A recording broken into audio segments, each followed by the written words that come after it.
All right. Welcome, everybody. We are back with the Reasonings podcast. And today we're going to have a real good conversation in the computer technological world, which is a very important piece of the puzzle in terms of being progressive and being towards the future. So this is a brother who I just met the other day when I did a Zoom for teaching people how to mine cryptocurrency on their laptop. The brother contacted me about some projects that he wants to be talking to me about and push within the community towards community development and community, the increasing of capacity in our community. So as we were talking, I said, why don't we stop the conversation so that we can actually have the conversation available for the general public. So this is going to be really an organic conversation where there's two brothers who are interested in technology, getting to know each other and what our vision is in terms of technology and teaching the people so that we will not be caught flat-footed as the future approaches us. All right, so let's get into it. Brother, why don't you introduce yourself? Sure. Thank you for that intro and that layout too. My name is Jason Thigpen. I own a company called Just Right Technology. I've been in tech for over 20 years. I started out doing computer repair, back in the day where people were buying PCs. I had dreams of becoming the next Dell or IBM. I wanted to open up computer processing plants in the hood. And later on, just learning, I realized how much of a challenge that would be. We just manufacturing efforts and minimum wage demands and all that kind of jazz. But I later turned the company into a development company. So primarily we just do web design today and social media marketing, digital marketing management, things of that nature. But I've also had some time teaching. We're a homeschooling family. So we got bit with the bug of educating others, probably about 12 years ago. And one of the sisters that we linked with online, I mean, this was before, meetup.com and all the other different kind of social sites. It wasn't easy to find homeschooling groups, especially African-centered pro-Black groups, which is what we were really looking for at the time. And so we found a group of folks online that connected us with a sister who had started the Liberated Minds Expo. So that's why I was in attendance and was able to catch your presentation. But in addition to that, what ended up happening is every time you join a little homeschooling group, they would look for participation and volunteer. They say, hey, if you have anything that you have a skill in that you wouldn't mind teaching and turn it into a little lesson, why not? So I did that. Did a basic HTML class, an intro to HTML. The kids loved it. Some of the parents loved it. And it kind of one thing turned into another. And I did a lot of STEM programming over the summer, after school programs. And that turned into a full-time teaching gig. And I taught K-8 technology for about 2 years and also had a chance to work at, done some collegiate study stuff. I've been blessed with, by staying in my field, no matter what I did and no matter where I went. So it's been good. I just want to be able to share everything that I've learned and experienced with folks in a digestible way. So, okay. So where are you based? I'm based in New Jersey now. I'm from New York, so I'm still really in this Northeast section. But okay. And so, what is when it comes to computers? What is your educational background? So I did study computer science. I went to college. I didn't graduate. My focus was hardware and networking administration. So that's where I was headed around the time. Did a lot of deployment work, changing PCs. When a company was getting rid of old PCs, when they were updating new software, I came in on consultant contracts doing that kind of work. I also had some experience managing small networks for small businesses, done done some development, project management work, a lot of stuff all around advancing tech in some way, shape, or form. Okay. Uh, So But a lot of my, yeah, no, a lot of my experience, like I said, I have college experience, but it was on the job training. Like I yeah, didn't, I mean, most people in the my tech stuff was field, theory. yeah, the best people in the tech field are not necessarily people with computer science degrees. A Mhm. lot of the people are self-taught. And I mean, Elon Musk talks about it, that he doesn't care what degrees you have. He just wants to know what problems you can solve. So to get a job at Tesla, particularly their software department, they don't even care about your resume. They just want to see your code. Mm. They want to see your coding, what it looks like, because they can know who's competent from who's not. And I mean, I know the biggest people who've made the most money in the tech fields are, a lot of them never finished college. A lot of them, I think Steve Jobs, what's this guy, Bill Gates. Bill Gates dropped out. So, yep. Yeah, so just to let people know that there are a lot of people with degrees who are not very functional. I'm not telling people who are watching this don't get a degree per se. It is a structured way to learn, but the way things are right now, YouTube University is free.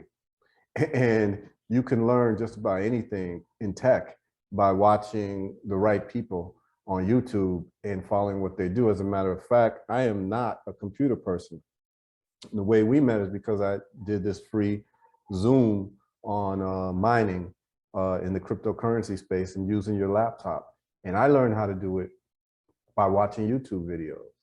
And by watching the YouTube videos in an hour or two, I was able to start mining on my laptop, and just basically mining cryptocurrency and getting into the cryptocurrency space, man.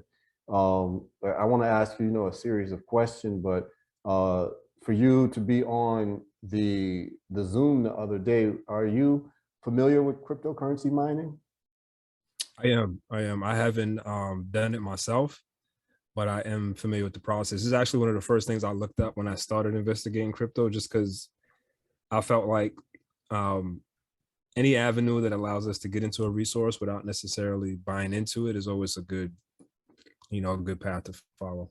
Absolutely. So in your teachings in the programs that you run, the community programs, what are some of the main things that you're teaching people to do in terms of computers and tech? Yeah, so that's interesting. So I've always felt like I've had a thesis around how computer science should be taught, right? So some of what you mentioned was always in my repertoire. Like I always would tell my students, I don't have my college degree, I don't have any certifications. And I did that not to brag, but to mention to them the possibilities of moving forward in certain careers. Like, but they were obviously things I was ignorant of, right? Like I had an opportunity to do some work at the collegiate level, but that was limited because I don't have a degree, right? Like I would have been able to teach very easily because of what I was able to show in my experience and my knowledge base. But the programming and funding at that level requires that participants have the degree, right? So if that, things like that, like I tell them both sides of it. Like I have not had an easy road at all, but everything that I've accomplished because, I believed in myself more so than any piece of paper that I might have been pursuing or could have acquired. But with that being said, after all this time teaching, I've kind of landed in just on 3 areas to focus on. So the first is digital literacy, which encompasses all of the beginner level stuff, not just computing and understand parts and software, but even experience with it's called HCI, like human computer interaction, like how do you interact with the computer. People gloss over this fact. Like most of us believe that children are better at tech than we are as adults, especially as we get older, but it's just not true. Children just have a greater exploratory skill set. Like they're going to touch things quicker than we would. We like to know what we're doing before we touch it. Right. Really They don't mind trial and error. Yeah. If you watch children, they're really not. And I this was something I learned, right? Like in my first class with, I want to say, fifth graders. This was my first time teaching them, but this group of students I had worked with previously, so I knew them since they were in third grade. And so I was aware of what they had access to, which were MacBooks at the time. And so I was excited because I'm thinking 2 years in, right, these kids must know how to do some pretty cool stuff. And so I came in anticipating where they were, that I was going to meet them where they were. And I gave them an instruction. You know, I don't know if you're familiar with MacBooks, but the central place to find things is the Finder app, right? And I was like, great, guys, let's open up our Finder so that we can get to the program. And they were like, Finder? Like they didn't know what I was talking about, even as I described the icon and everything. And so that kind of really put it in perspective for me, and how I developed, or I'm not going to say develop, but how I came to the idea of focusing on digital literacy as a whole for that intro level. You know what I mean? Like, so from K to about, I would say 8th or 9th grade, you really got to focus on just getting them aware of how to use tech, the concepts, comprehension, versus, it's teach them how to code or all that kind of nonsense. Mm-hmm. And then after that, you got to start getting into the advanced stuff. And I just kind of feel like cybersecurity encompasses everything advanced in computing that you could need or learn. You know, there's so many fundamental silos in cybersecurity that it's hard for you not to pick one and not delve into all of computing, if you understand what I'm saying. Like, you can get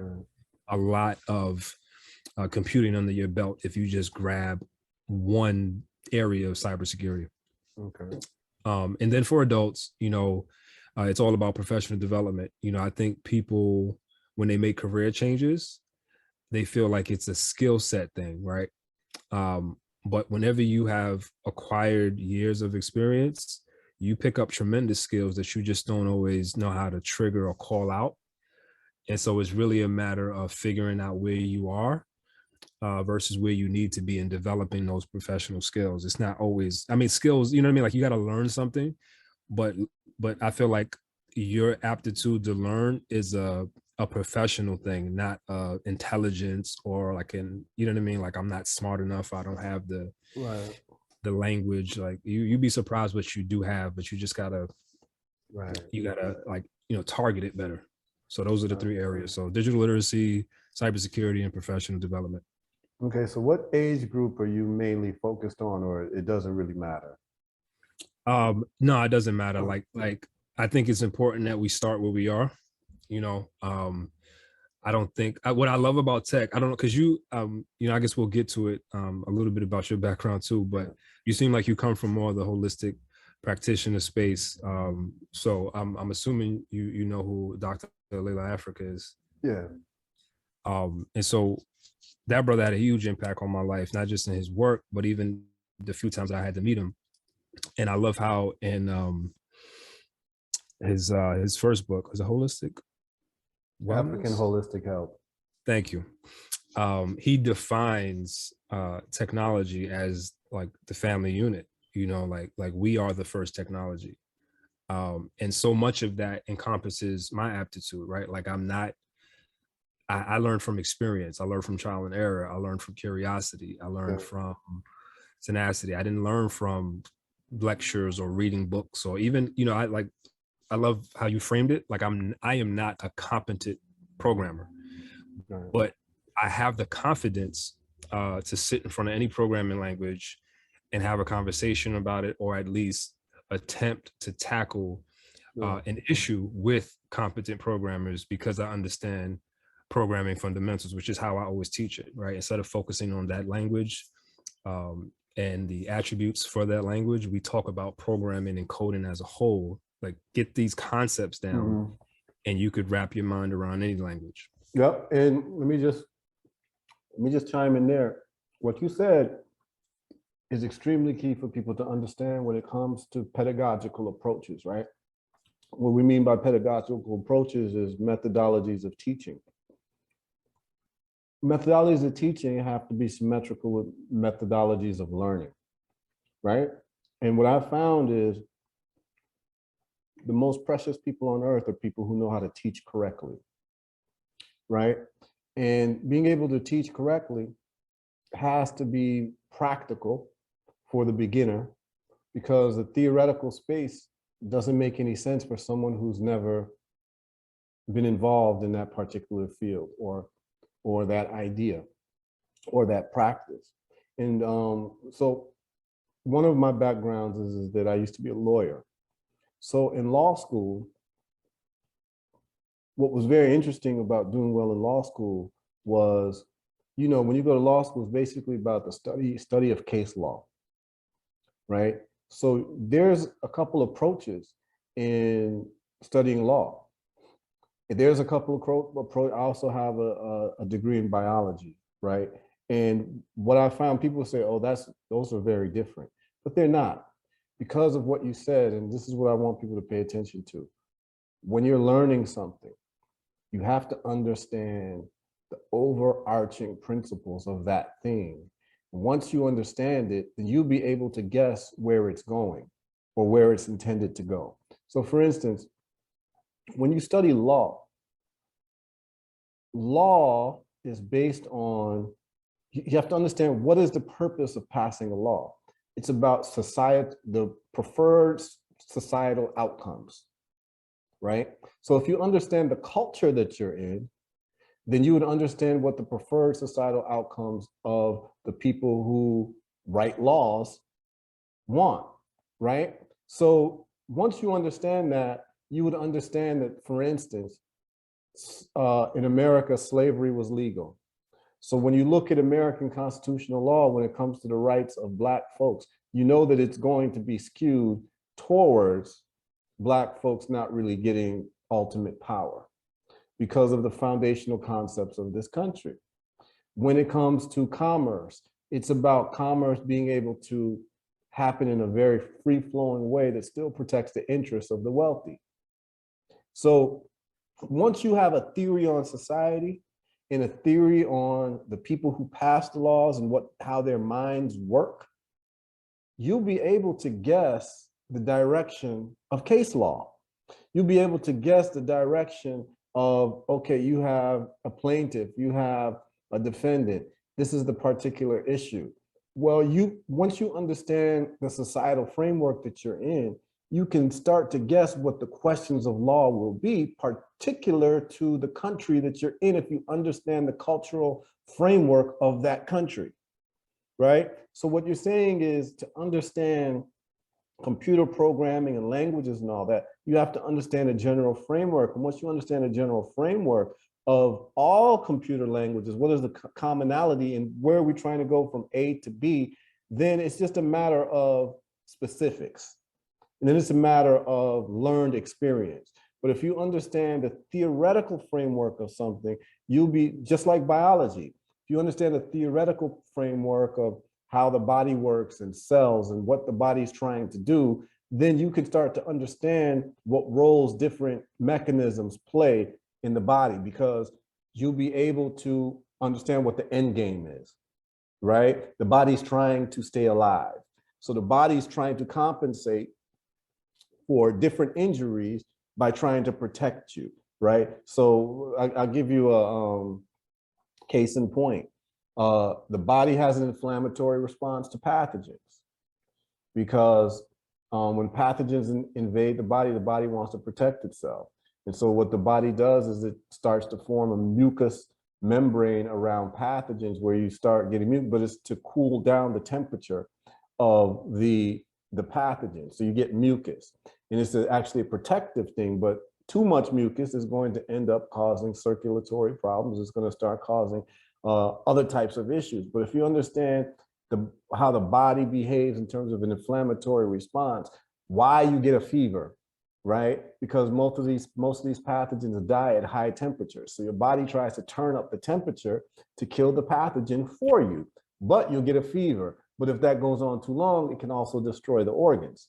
So it's a fine balance. And so to understand these things, then you can start understanding that the body has different compensatory mechanisms to deal with invaders and to deal with illness and to deal with sickness. And once you get that, then you start to understand how things work. So it's important for, just like if you teach martial arts, if the whole thing is to render your attacker helpless, then you understand what the end game is so that every single move that you're doing is towards that. You understand? So, you know, you step one, step two, step three, because you have a certain end game. And so you're doing certain things to render your attacker helpless, useless, unable to attack you anymore. So that also lets you understand what is the purpose of law enforcement, right? You can understand legal cases in America that have to do with law enforcement injuring or attacking people, that the benefit of the doubt will be given to law enforcement. Why? Because you don't want law enforcement to feel like the courts or the system is against them. Then how will they feel emboldened? How will they feel in terms of morale to actually do their job if they feel like they will be attacked by the system if they do something? So you're gonna understand that the theory of society is going to always favor law enforcement, because law enforcement is literally the buffer zone between the powerful and the powerless, right? So that law enforcement is always going to get the benefit of the doubt. They're always going to get group privilege because they're the ones who maintain the glue of society functioning for the people who have power to keep doing whatever they're doing and to keep maintaining power. So then therefore, if you see a legal case and you see a police officer as a defendant, you know that 9 times out of 10, that police officer is going to get away with it or get minimal charges, right? And then you understand why the Tuskegee syphilis experiment was actually what it was. Basically, it was an epidemiological study. They wanted to see basically not only how syphilis forms in the body and the end game of syphilis, but they actually wanted to be able to calculate how syphilis spreads. That's why they allowed Black men to have it and to see how it would spread in the Black community. They, you know, in epidemiology, they look at the infectious rate by certain multiples, like 2 times, 3 times, 4 times, 6 times. They want to see how infectious something is and how actually, how long it'll take to spread, how many people will spread to within a closed society. And so since we as Black folks in America are not as valuable as other people in terms of the powers that be in America, that's why we were chosen for the Tuskegee syphilis experiment. It was an epidemiological study that they wanted to see. Now they have computer models that can do those things. But in those times, they didn't have those computer models. So they wanted to actually see if the mathematical models that they had would actually work out in terms of rate of infection as a function of time. You understand what I'm saying? But you have to choose a group. And then that's why they also do medical experiments. You know, the book Medical Apartheid, they do medical experiments on people in prison because those are the least valuable members of society. So now you can understand why things work the way that they work if you have an overarching theory of society or a theory of that particular discipline or field of endeavor. So what you're saying is, you know, I went kind of on a tangent, but I wanted people to understand the way to learn is to understand. What you said was so profound that I didn't want it to slip away from people that, you know, if you want to score high on exams in school, understand the overarching principles. And also, as Dr. Marimba Annie says, to understand the asili, the germinating root of anything that you are studying. Because once you understand the germinating root of a mango, you know that this seed is always going to turn into a mango tree. You understand what I'm saying? Because you understand the germinating root, you're not going to mistake it for an apple tree that is going to ever grow into an apple tree. You know that this mango seed is always going to grow into a mango tree, will not be an orange tree once you understand the germinating root. So that is very profound, and that helped me, you know, in my studies. It helped me understand certain things. And so what you said is extremely profound, and what you're doing in terms of teaching the community is very necessary because someone has to do it. So when people come to you, you have these programs set up, people go to your website. How do they find out about your company, what you're doing, your teaching curriculum, how they can sign their children up or how they can sign themselves up for what? I mean, what's the structure of how you do your trainings? So right now, I have my program seated under my company, so it's called the Institute of Just Right Technology, right? I've kind of wrestled with the idea of becoming a nonprofit or what, like how I'm going to really carry it out as a functioning entity. So I just decided to keep it as a program underneath my company where I would offer virtual modules. Um, and so this year, I'm still working on the website, but this year I'm going to offer sort of like a all-inclusive registration fee, and then I'm just going to keep loading modules on the separate subjects. Um, I don't do it by myself. I get a lot of help from people in the space that I know. Like I know, like cybersecurity in particular, that's not necessarily my bag, so to speak, but I have a lot of interest and curiosity in that space. I have taught some introductory stuff to high school students around cybersecurity, really just to get them talking about it because there's such a demand for it right now. If I could go on a tangent about that too. One thing I used to always say in STEM um, forums or STEM conversations was how important those subjects are to us as a people.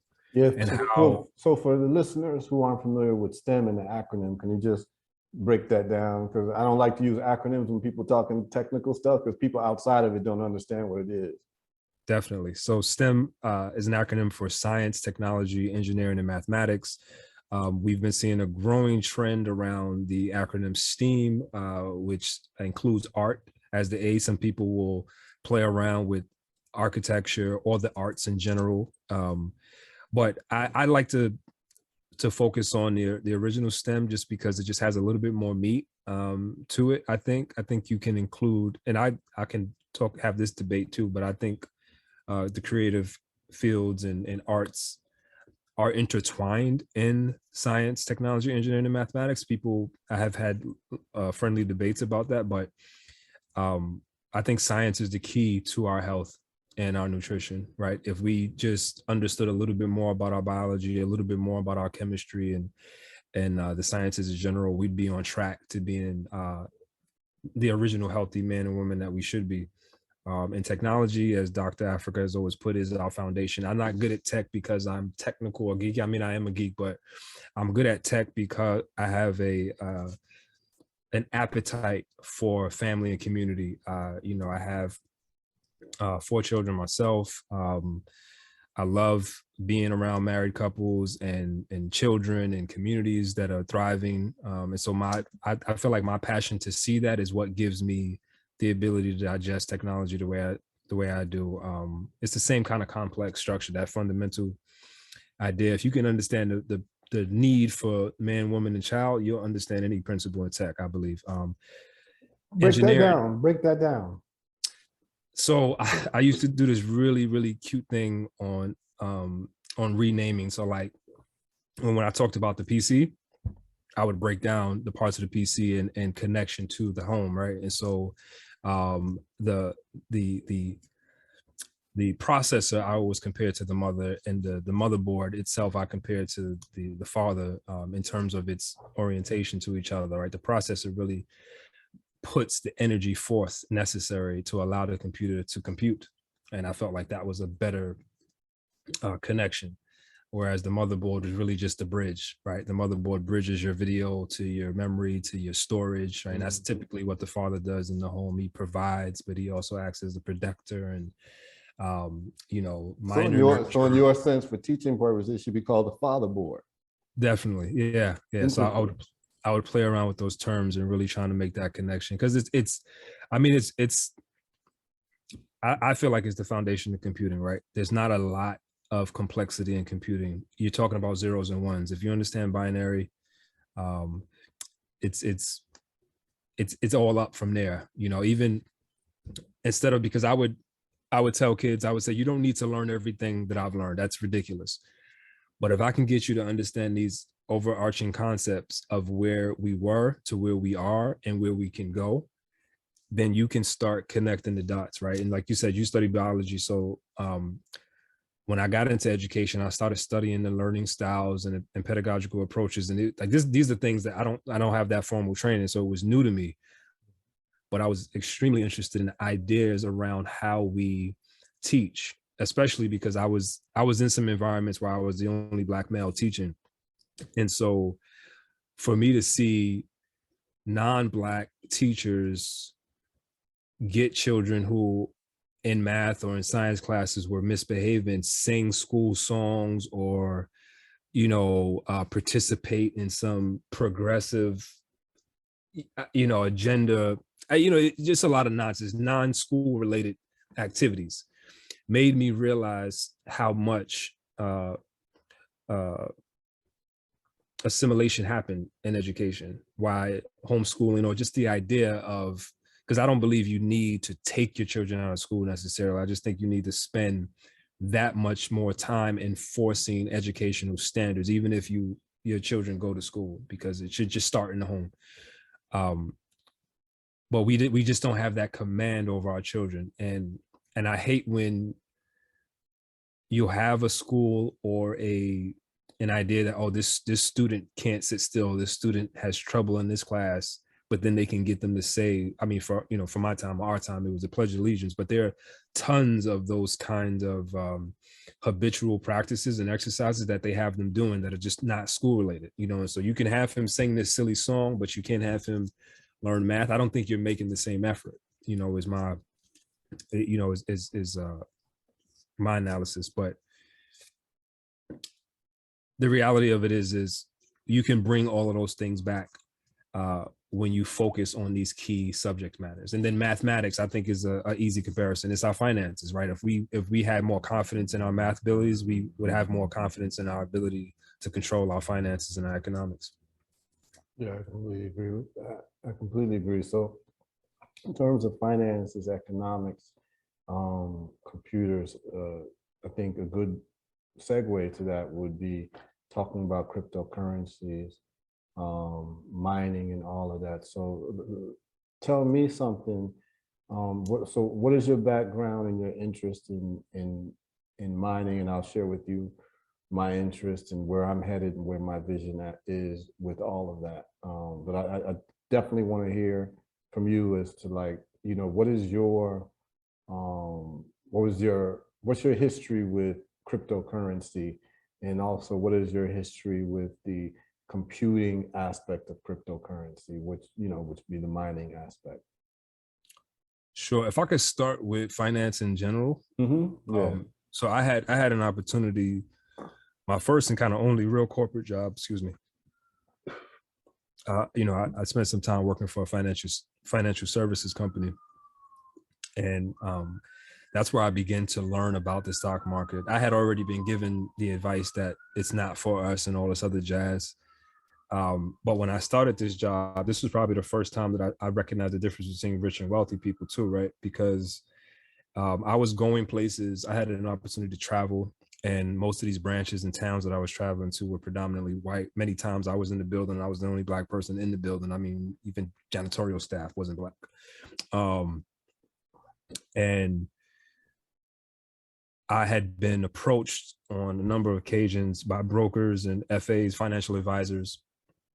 And if I guess if you don't mind, financial services, this is information I didn't know. Financial services companies deal in things like asset management, wealth management. Mm-hmm. They don't necessarily do commercial banking like what we would see at, like at a Chase or, a TD, bank or things like that. You have to have these are high net worth individuals that open accounts starting at, $1 million, $1.5, $2 million. And this was all new to me, but it was interesting. And it was interesting because these brokers were having conversations with me. One in particular was a gentleman who, he saw me. I was, this was at a time where I was doing deployments, workstation deployments. And so this firm was going from Windows 2000 to XP. And I led deployments. And so I would travel to areas and meet up with other techs, and we would convert an entire branch over the weekend. And so that Monday morning, I would have to wipe all the hard drives.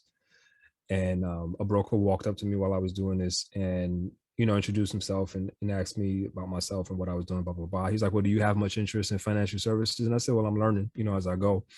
And he just he's like, well, if I could, let me bend your ear on how you build wealth. And he just told me this story about, you know, a client of his.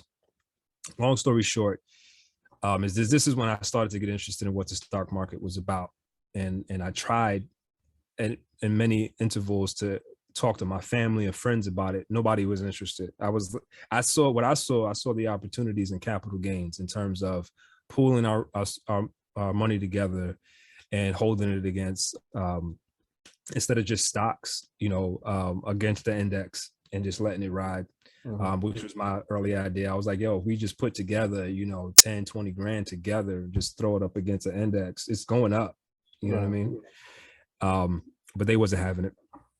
And so that disinterest from them grew in me because I felt like financially, because this is what I was seeing, this is what I was sort of even being taught minorly by these brokers, is that wealth wasn't an individual thing as much as it was a collective thing, right? And so even if you're doing something that's really beneficial to you, it doesn't start to become wealthy until it can be amassed across things, you know, whether that's entities or whether that, and it's best to do that in groups, right? Like, you know, if we're, you know, if I own a business and you own a business in the same sector and we're sort of making the same, we're accumulating something, right?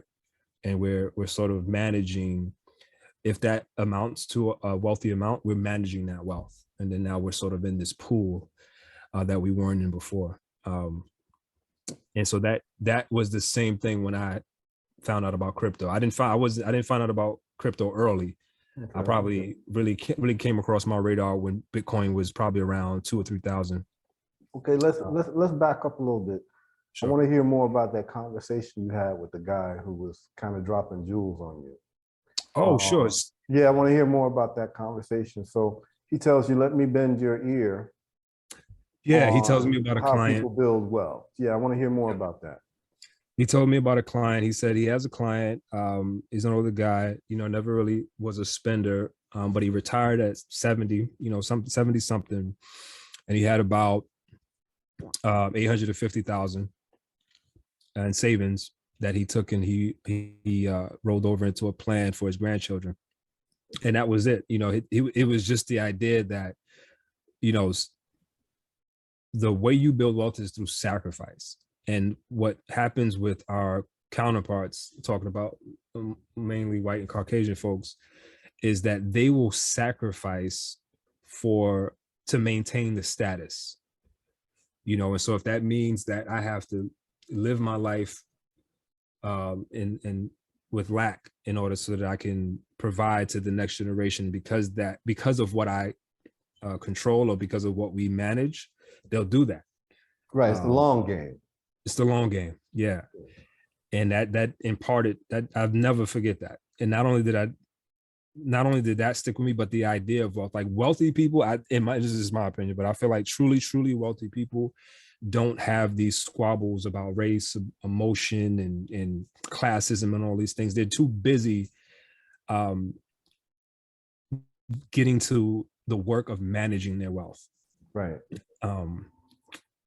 And so right. that's what I was left with that story. Okay, yeah, that's an important point for the listeners because you see, what people have to understand is that money is a science, right? So, and wealth building is a science. Now, the fact that it's a science actually means that's good news. Because what a science means, nothing can be a science unless it can be replicated. So because it's a science, if you follow the steps correctly, you're going to get the results. That's what makes it a science, which means that anyone who wants to participate in the fundamentals and the laws of that science will, just like litmus paper, right? You put litmus paper in acid, it turns red. You put it in something that's basic or something that's a base, it turns blue, right? It's scientific, it will happen every time. And so when we're talking about money, you're absolutely correct. And what the guy is saying correct, I always tell people, beware of get rich schemes, because you actually don't want to get rich quick. Because if you get rich quick, you're not going to know how to handle your money. and you're going to actually get rich poor. I mean, you're going to get poor quick as well because you got rich quick. And the key thing is to get rich slow. But to be able to enjoy it, unlike the guy who was 70, you want to start when you're 20. You want to start when you're 10, right? Because you're dealing with, as I did in the presentation I gave on the Zoom, is to understand the science of compound interest, right? Because you see, you can have a billionaire who's 80 years old. That billionaire who's 80 years old will trade anything with someone who's 20 years old because they've got time. See, time is more valuable than money. You know, ask that billionaire if he would give up all his money to be 20 again. He would. And he knows that by the time he's 60, or, he knows that by the time he's 60, he'll have so much more than $1 billion. He would have quadrupled that. Yeah, because of what he knows already. He would give anything up to be 20 years old again, which means that if you're in your 20s, this is when you need to start in the science of money. I mean, we could get real deep into this, but there's a such thing as a time billionaire, right? And a lot of people haven't really understood that yet. And a time billionaire is very interesting because, a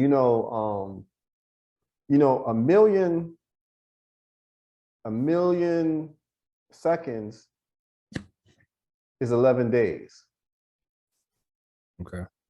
A billion seconds, take a guess how much time is a billion seconds? Just take a guess. You said, I'll say if a million seconds is 11 days, how much time is a billion seconds? I'll say a month. Nope. Take another guess. 2 weeks? Okay, no. It's actually, you're going in the wrong direction. It's 32 years. Oof. That's the difference between a million and a billion. So if you are a billionaire in time, that means that you got 32 years. That means that within 32 years, you're going to spend 1 billion seconds. The question is, what will you do with that 32 years? That 1 billion seconds should match up with value. See, a lot of people spend 1 billion seconds and have nothing to show for it. So if the average lifespan of somebody in America is 72 years old, that means that if you are 40 years old, or under, you are a time billionaire. Now, if you take care of yourself and you plan to, live to be in your 90s, hell, you're a time billionaire as long as you're 60 years old. You see? So what does that mean then? That means that within that 32 years and that 1 billion seconds, what type of compounding could you do? Right? And anybody who is over 32 years old has spent 1 billion seconds on Earth. The question is, how has it been used? And a lot of us are not leveraging our time correctly because of being away from the self-confidence in math, science, technology, all of that. Every single business is a tech business. I don't care if you've got a chocolate factory. It's a tech business because you want to be able to maximize the efficiency of your machines, which is going to need some type of automated technology and some engineering. So people may not say that you're a tech business, you're producing chocolates, but the most efficient and the most profitable chocolate business will be the most technological chocolate factory. Every single business relies on technology to leverage its value. So to be scared of technology, to be scared of math, to be scared of money, literally means that you have squandered being a time billionaire because you are not maximizing every single second of your time. Now, this is why technology and investing is so important for me, why cryptocurrency mining is so important for me, because You see, what happens if you're mining and you're printing cryptocurrency and it's going 24 hours a day and you're only awake 16 hours? That means that that 8 hours a day translates into seconds. That means that those seconds that you're sleeping, they're still productive seconds. This is why automation is important. This is why mining is important. See, the person who makes the most out of their billionaire of time billionaire status is a person who automates. This is why technology is so important, because it actually leverages your time into multiples. So literally, you have become 10 different people at one time because of the fact that you've been able to automate. And if you're able to print cryptocurrency and understand that technology, you would have lived 10 lifetimes in terms of what you can produce. I mean, these are kind of like some crazy concepts, but I mean, if you think about it, if one person is making $50,000 a year and you're making $500,000 a year, that means that 10 of you who made $50,000 a year equals that one person. It's trippy. It's trippy, but yeah, it's crazy. It's in front of you. Like math does not lie. Science is not. These things are, and they're right in front of you. I was laughing. I was giggling the whole time you were talking, because I most recently was just playing with the idea of numbers based off of what's the brother's name? Outliers. I know who you're talking about. I know Yeah, exactly. I see his face. I see his face. Malcolm Gladwell. Thank you. I was about to jump up and go grab the book. But his theory of around 10,000 hours of work and so forth and so on. Now I caught that book late. I'm a late reader anyway, but in my recent research on the theory, it was odd to me how many people came out against the theory. And I've read the book. Have you read the book? Yeah. I didn't take it literal. I took it more as a suggestive ideal around accomplishment and a proficiency, right? Or efficiency, I guess, depending on how, but the idea is if I wanted to become proficient at something, I need to have a certain amount of hours of executing it under my belt. I think that just makes sense to me, right? And it's not the idea that I'm going to be expert level or advanced level, but I want to acclimate myself to it and be able to do it comfortably. Yeah, I got to spend some time doing it. Mm-hmm. And so what it impressed upon me is the idea of just being serious with yourself. If you have this list of things that you want to do in life, I was sort of creating a formula where you could just put your age and you could put down the thing that you're trying to accomplish, and realistically the amount of time that you have to give towards it. What's the likelihood that you actually will be able to get close to those 10,000 hours, so that you can either get serious about it or give it up, right? Like, right. Let's because we don't do that enough, right? We kind of put these goals in front of us, especially around this time of the year when people are glossing over this idea of a New Year's resolution. And we don't think about it concretely to say, hey, do I have the time? Have I even considered what it's required of me to, take this skill under my belt? But this is the sort of serious approach that a lot of us are fearful of doing, because it calls us out, right? Right. If you take something seriously, then you have to make a serious decision, or at the very least, you have to go about it seriously. And so a lot of us, I think, would rather keep it in sort of a fantasy, dream state where we're just thinking about the possibility, but I don't like to, I like to dream, but I don't like to stay in the dream world. I like to wake up and get to it. Sure. But it's very true. All those things are true. One thing that I thought was really profound about Dr. Africa, I don't even know how many people heard this, because I heard it. I felt like it was a chance hearing the story at one of his lectures, where he was talking about why he is the way, why he was the way he was, when he had gotten shot when he was early. I don't know if you know that that part of his story. No, I don't. And I could be, so please, you know, I hope there's no one out there looking to call me out for being wrong, but I was there and listening to him, and this was some years ago. But he was talking about how he had gotten shot and lost his memory, and so he had to relearn a lot of things, and so that's what really put him on that path of, you know, working for the government and doing a lot of the provocative things he did before he really came out to the community and started educating people in you know, in the 80s and so forth. But he said literally everything he had to relearn. He said, so things like to see kids jumping rope, you know, he had to learn what that was that they were using, and he started studying ropes and how they were intertwined, and like he changed his cognition behavior. Like everything was different for him. And so I just thought that was impactful, because too many times we look at a lot of our gems, I'll say it like that, as if they're so far removed from who we are and what we can be.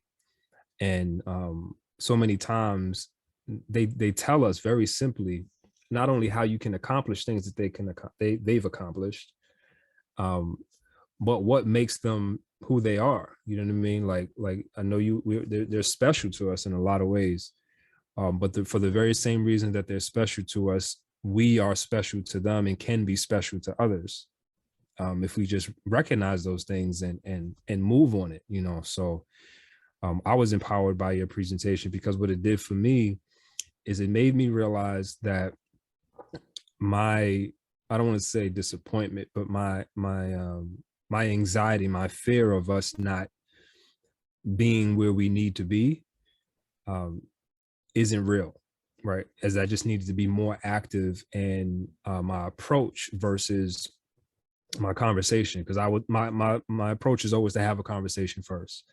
And I feel like from your lecture, what I got is demonstration. Like, let me just show you, and then you can do your own due diligence. I felt that to be really Right. rewarding. So for the people who aren't aware of what you're talking about, could you could you kind of like illustrate what you're talking about in terms of the presentation? Yeah, so your presentation on crypto mining, right? So you walked the community through setting up crypto mining on their first on a GPU setup, and then on your computer. If you had a laptop that had enough CPU and memory, you walked folks through how to set up a miner, and in any, you know, crypto coin that they wanted, which I also thought was great. And it was rewarding. I think a lot of people, I hope a lot of people felt like they accomplished something huge and not just a walkthrough. You know, Right. they recognized that they just, you know what I mean? Like you literally just walked people through. It's to me, it's the equivalent of walking people through acquiring that 40 acres and a mill sort of thing. Like, no, I'm not telling you how to put some documentation together to go to the government. No, I'm showing you how to acquire it yourself. I'm showing you where you can just put in the work and you will have your 40 acres and a mill, versus, you know, the theoretical approach of, oh, you know, naturalization and I don't know, you know, just the many different ways that people have marketed the idea of success to us. You know, I don't want to say it's all scamish, but it has this air of get rich quick, like what you mentioned, which is not the approach at all. Right. And I think when we spoke on the phone, you were saying that I think what kind of what you liked is that we didn't spend time talking about the theory of cryptocurrency and all of that, where that can just like come later, right? Because now when you actually have the mining set up, like, you know, like educationally, most of the time you would go through a cryptocurrency course, learn about Satoshi Nakamoto, talk about inflation and deflation, talk about microeconomics, talk about central banking, right? Talk about the banking system, fractional reserves, talk about all of that. And you did hours and hours of that, but you still don't have any cryptocurrency. You don't know how to mine any cryptocurrency, right? And I think that the reverse approach is just, I think it's more stimulating for people, right? That the people who now are mining cryptocurrency now have the zeal to learn about the history of cryptocurrency. Instead of learning about the history, the theory of money, all of that, well, you're mining, you're going to be more excited to learn about these things now. Now you can do the work, right? And I guess the analogy about the 40 acres a meal, imagine if you had to learn about farming, land surveying, topsoil treatment and measurement. People wouldn't want it by the end of it. They'd be like, nah, I don't want it anymore. Before you got the 40 acres and a mule, well, you probably would be more motivated to do it when after someone has shown you how you can actually get the land, and you got the land. Now you got the land, now you're gonna really ask the questions because now it's real, right? And I've just been somebody who I've looked at things, and if you really care about the condition of your people, you make an assessment. Assessment is that we're behind. We're way behind. Super behind. Way behind. And even different venues are behind. So for instance, I'm on Facebook, I'm on Instagram, I'm on Twitter. The conversations I have on Twitter are completely different than the conversations I have on Facebook. Because the people I follow on Twitter are actually people who've accomplished a lot of things. Because in Twitter, you can actually choose, like I follow Elon Musk. I follow, people who are like high-level financiers. I follow people who have like big mining businesses in terms of cryptocurrency. I follow scientists. So the level of information I have access to on Twitter is quite different than the level of information I have access to on Facebook. And on Facebook, there are certain, there's this thing called read the room. There's conversations I can't have on Facebook because Facebook usually is just random people who are your friends, and then you see their posting. A lot of postings you see is like what they ate today. You know what I mean? Like those types of things. Whereas on Twitter, I only see the people that I choose to follow. And it's a whole different world. And I go from that world to the Facebook world, and it's very clear to me that people, the random people who I'm friends with on Facebook, the level of conversation is so low that you have to, because I remember when I was doing the Zoom presentation, there was a brother on there who was obviously more advanced than the rest of the people, and he was getting a little antsy. I know you're talking about. Yeah, he was getting antsy. Like, why are you taking so long to get to the next step? These people who don't know, just let them figure it out. You know what I mean, basically. And because he was more advanced. But what we have to understand to be patient with our people is that our people are completely distracted.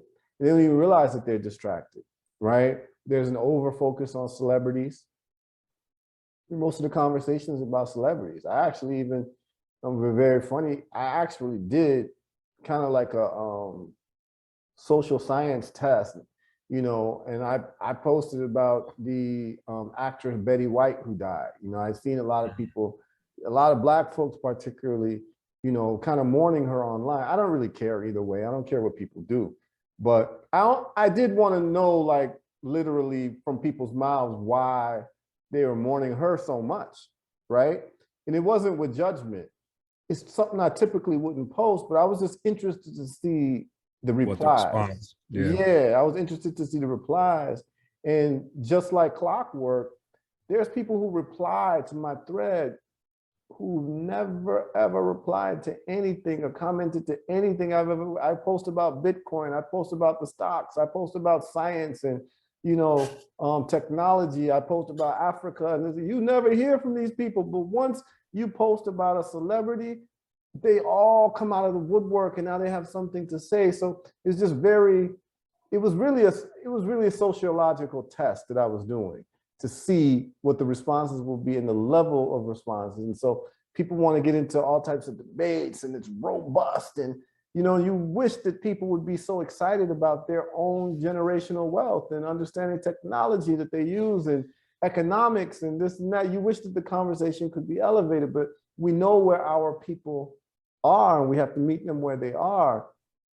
But what we can say is that the beautiful thing is that after the seminar is done, there are people now. I mean, there were hundreds of people on there. I don't even remember how many it was at one point. It was a lot of people, a couple hundred people. And it was like, yo, all of these people at the end of the day are now mining, right? And now they can spread that information to other people because it's practical. Now, if I was doing a seminar on cryptocurrency and the history of cryptocurrency and understanding Bitcoin and hash rate and you know, a Bitcoin wallet and all of these like theoretical things and talk about the Federal Reserve, those people would not, even if they wanted to spread the information that they learned from a lecture, the third party listeners that they spread it to would not be as excited or as interested.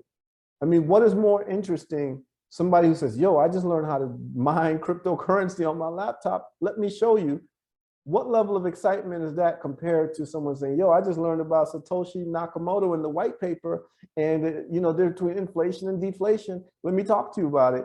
Most people are not going to be interested in that.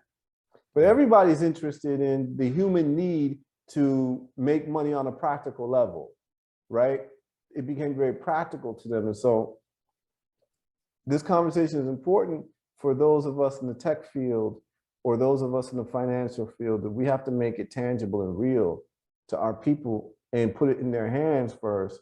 And then you can get into the high level theoretical conversations for people who have something now that they might want to understand more because they're now incentivized to understand it more because it's running on their computer now. Like they know that they have crypto running on their computer. And so now it becomes something where their children want to be more inquisitive about it. They want to talk about it. It becomes more of a family conversation, you know? And I think that that would be the approach moving forward that all of us can do, man. And so with the crypto thing, we got diverted when I wanted to get more information from you as to the conversation you had with the cat, the broker.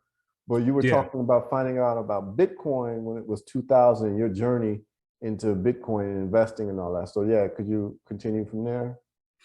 Yeah. So when I because I did try at that period, like when I around this time that I was having this conversation or working at this company, I did, you know, I invested in my 401k, I had an IRA, you know, I bought some penny stocks. I did little things. But I didn't take it seriously because there were still some gaps that I wasn't quite sure of. And then around the time that Bitcoin was around 2,000-3,000, I want to say this was maybe, I don't even remember, maybe 2014, 2015, somewhere around there. I started looking into it again. There were still some gaps that I wasn't sure about, so I didn't jump in, you know. And I think too, for me, it was fair not having people parallel to me doing things too, you know what I mean? Like I didn't have anybody else who was investing or was interested in tech like that. A lot of like I went into a technical school, but a lot of the folks that majored in computer science, electrical engineering, they wind up switching their degree. It was just too hard for them. That this was the excuse anyway that they gave. And so people that I knew that was in the field just kept going down and down and down. But honestly, it wasn't until I want to say 4 years ago that I started getting into investing seriously because I cured my own ignorance, right? Mm-hmm. And so for me, similar to technology, I need, and what you were saying about biology and sciences, I need to have that fundamental understanding of anything I get into. And so I didn't know how to ask the practical questions around finances and investing. Like for me with investment, I wanted to understand how do I invest? And no one could explain that to me because everyone that sells you on investing sells you on their approach to investing. So whether that's day trading or options trading or Forex, whatever it is that they do, they're trying to tell you what they do. And that didn't answer the question for me. And so having the practical understanding of needing a brokerage account, understanding my relationship to money and how I wanted to invest versus what somebody was telling me was where I needed to start, and what is where I eventually found myself and got the confidence. So even with crypto, right? Like I know how I am as an investor. And so I'm looking into everything, but I make my decisions based off what I'm interested in and how I want to, carry out my day. I love the idea of, I have multiple screens. I'm a tech guy, I do that. And I love throwing up, traders and having charts and all that jazz, but that's not my interest. I don't want to day trade. Right. Um, and where crypto is concerned, as much as I love the interest and love the trend, I'm a big substance guy, right? And so I want us to really start to comprehend blockchain and its use cases and start developing our own things now while we can, where regulations are still sort of, in the wind and all that jazz. And so that's the route I was taking. But honestly, watching your presentation and talking to you, recognizing that the approach should just be execution and walkthroughs and example, is so much more fulfilling to me, because I literally had a number of modules where I was doing what you said, talking about the history of this, history of that.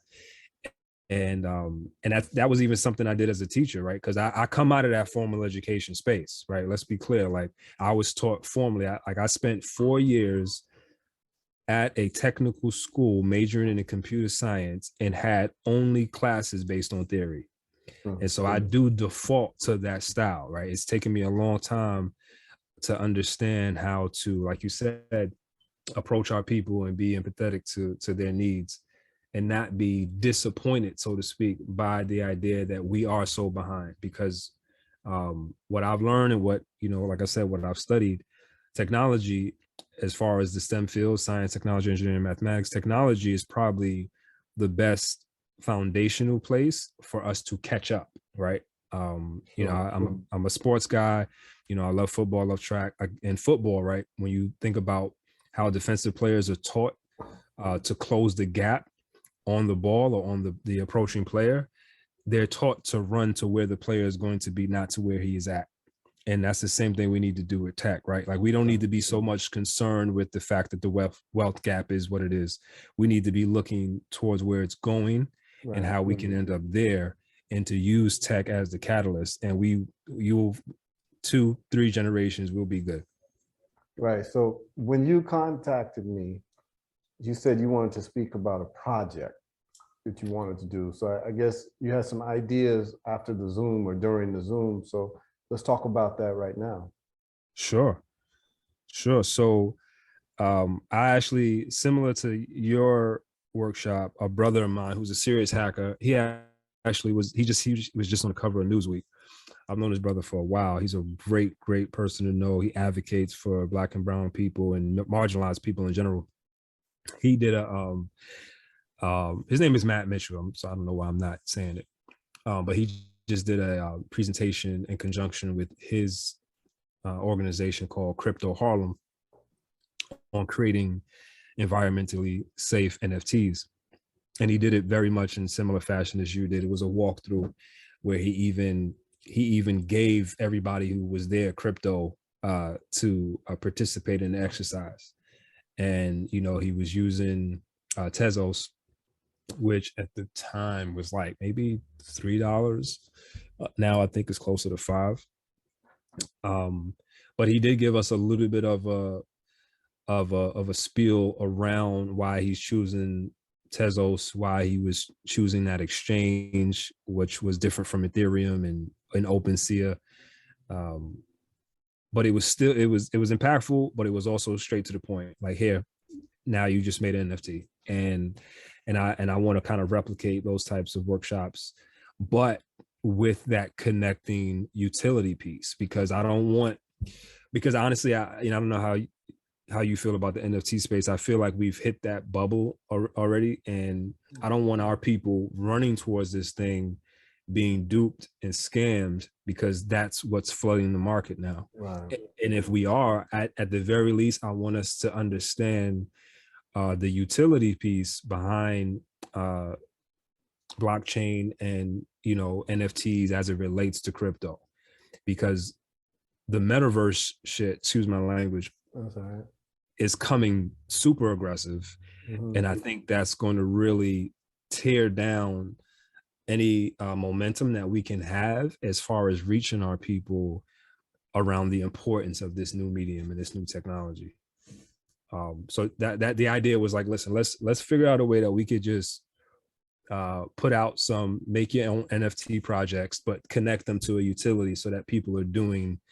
They're not just, if they're not artists, for instance, they're creating contracts in other business venues or other business avenues, because that's the power in it, right? It's not just the artifact or exchanging these digital files to say, hey, well, you made an NFT and it's an art piece. That's great. But the NFT piece around it being a digital contract is of more importance as far as conducting business on blockchain. And that's huge, because this is the first popular application of a blockchain use case, right? Like we've only really talked about crypto as currency, but we haven't talked about blockchain as an architecture and what it means for, conducting business or even Right. Yeah. I mean, they've talked about smart contracts all the time, but we haven't really seen the manifestation of the smart contracts per se in terms of how they affect our lives. And so I guess the NFTs are the most popular forms that they would be using on platforms that have smart contracts, right? Like Solana and Ethereum and Cardano and these types of things, even Chainlink and what have you. So yeah, I think that, so you wanted to do a project around NFTs? Yeah, wanted to do an NFT project. I really wanted to stimulate the idea of creation, of equity, and development, because we're also missing that piece, right? Like what these development projects look like to me is similar to what the field of project management looked like maybe 10 years ago. Like it was dominating the corporate space. Like if you had project management experience, you had a ticket to sort of get into various sectors. So in a similar fashion, if you can learn what the development cycle is for these blockchain projects, for NFT projects, you're sort of writing your ticket in this, in this next iteration of business exploitation and growth globally, right? Like, so I'm gonna jump on a tangent again for a second. When I was in college, I was a part of an organization called the National Society of Black Engineers. Yeah, NSB. NSB, yes, sir. I was my chapter president for 2 years. Now I'm a, I'm an 80s baby. So I grew up on the Cosby Show, Different World and all that kind of jazz. I remember the president at this time, when he was making his speech at the National Convention, he made mention to the character Dwayne Wayne, played by, oh man, Kadeem Hardison. Thank you, sir. Kadeem Hardison. I like to give our people, props wherever we can. But there was something that happened in the electrical engineering space that a lot of people weren't aware of, right? This idea of a Black engineer is not new. And it was important that it was portrayed a certain way. And they did a really, really amazing job at doing it, because it actually spiked the stock of Black engineers, right? And so if you were a Black engineer at that time, you were getting in similar fashion, right? And they showed the spectrum, right? There was a period where Dwayne was great at math, and he was summa cum laude and getting sought after by this Asian company. And then there was a period where he was transitioning into graduate school, and now there were younger kids that were fluent in Japanese, and also that was really happening. Yeah. It was lit. I mean? It was lit for Black engineers, right? It was lit for Black. There was a period where it was lit for Black engineers, man. And that's an important piece to the narrative of how we gain political and economic interest, if you will, you know what I Yeah. mean, or a stake in the game, you know what I mean? And so we always have those opportunities, you know what I mean? Like we missed a big one with programming, right? Because that kind of went to the Asians and the Indians. Mm-hmm. And that's okay, because that's honestly, I could say that's just not as important of a skill to have. And you see it, right? It's what has it done for them? At the very least, it guarantees them a job, but that's not what we should be chasing anyway. We should be chasing independence and liberation. So this is another opportunity in tech for us to gain leverage as far as being known for something in a space. And so if we can, if we can, you know, impart that to people in some of these workshops, the idea that no, you want to create, you want to develop, you know, you want to design and engineer these projects. It could be a really good look for some people. Right. So I think that, so for me, um, you know what you said about Dwayne Wayne, that was funny, man. But you know, these types of things, and it captures the imagination of the average person. Now, I'll tell you a quick story. So I originally went to college to major in mathematics. But when I got to college, I was always very good at math and didn't have to spend too much time studying math. I always did very well. I was a very good math student when I was in high school. And when I got to college, things were quite different. I had a rude awakening. And the rude awakening was that I was taking, you know, high level math, and I didn't understand anything, because you start doing high level math, you start dealing with word problems. It's not as many equations as you were used to doing. Like physics, you're dealing with basically word problems and translating the word problem into equations.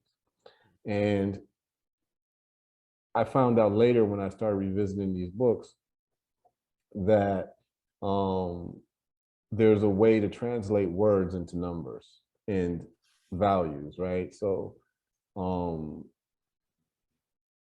know, like the word of, in a sentence actually connotates the multiplication symbol. And it's like there are different words that actually trigger certain symbols. And no one taught me that when I was in university. So I dropped out of my math major because it was really just like a whole different world to me. And that's when I decided to major in biology, right? Now, the really interesting part is where I went to school. I went to a university called Tufts University. And Tufts University, there are 3 schools, particularly amongst the Black students. They pledge a certain fraternity chapter. So the fraternity chapters in Boston, there are 3 schools. There's one fraternity chapter for the Black students, like the Alphas, the Kappas, and the Omega Psi Phi people. And that was Tufts. That was Tufts University, MIT, and Harvard. So it was these 3. So it was like, if you were a Black student, you went to Harvard, you went to the parties that were at MIT and Tufts. If you went to Tufts, you went to the parties that were at MIT and Harvard. And at MIT, there, you know, was NSBE, but there's also a living space at MIT where they threw the best parties, and it was called Chocolate City. And what I understand is still going on. So whenever there was a Chocolate City party, it was lit, right? And there was this cat, and I never met him, but I always heard about him. He was like a legend there. And no one kind of knew his name. They called him Double M, Double MS, but they would call him Dub, or they would call him like Double M. And he was like a legend. Like, you just hear stories about him. And I remember sitting down when I was just, so what's this cat like, this dude Dub? Like, what, like, they were just saying like he was just like, he would like hook up the place with like certain type of electrical fixtures, and like just like he just was a very intelligent dude that was like a leader of Chocolate City and like a legend. And I'll never forget this, you know. I was like, I think a junior, and they were like, no, I think I was a sophomore. Yeah. So it's like, so what does double MS stand for? They said, well, he calls himself Master of Math and Science.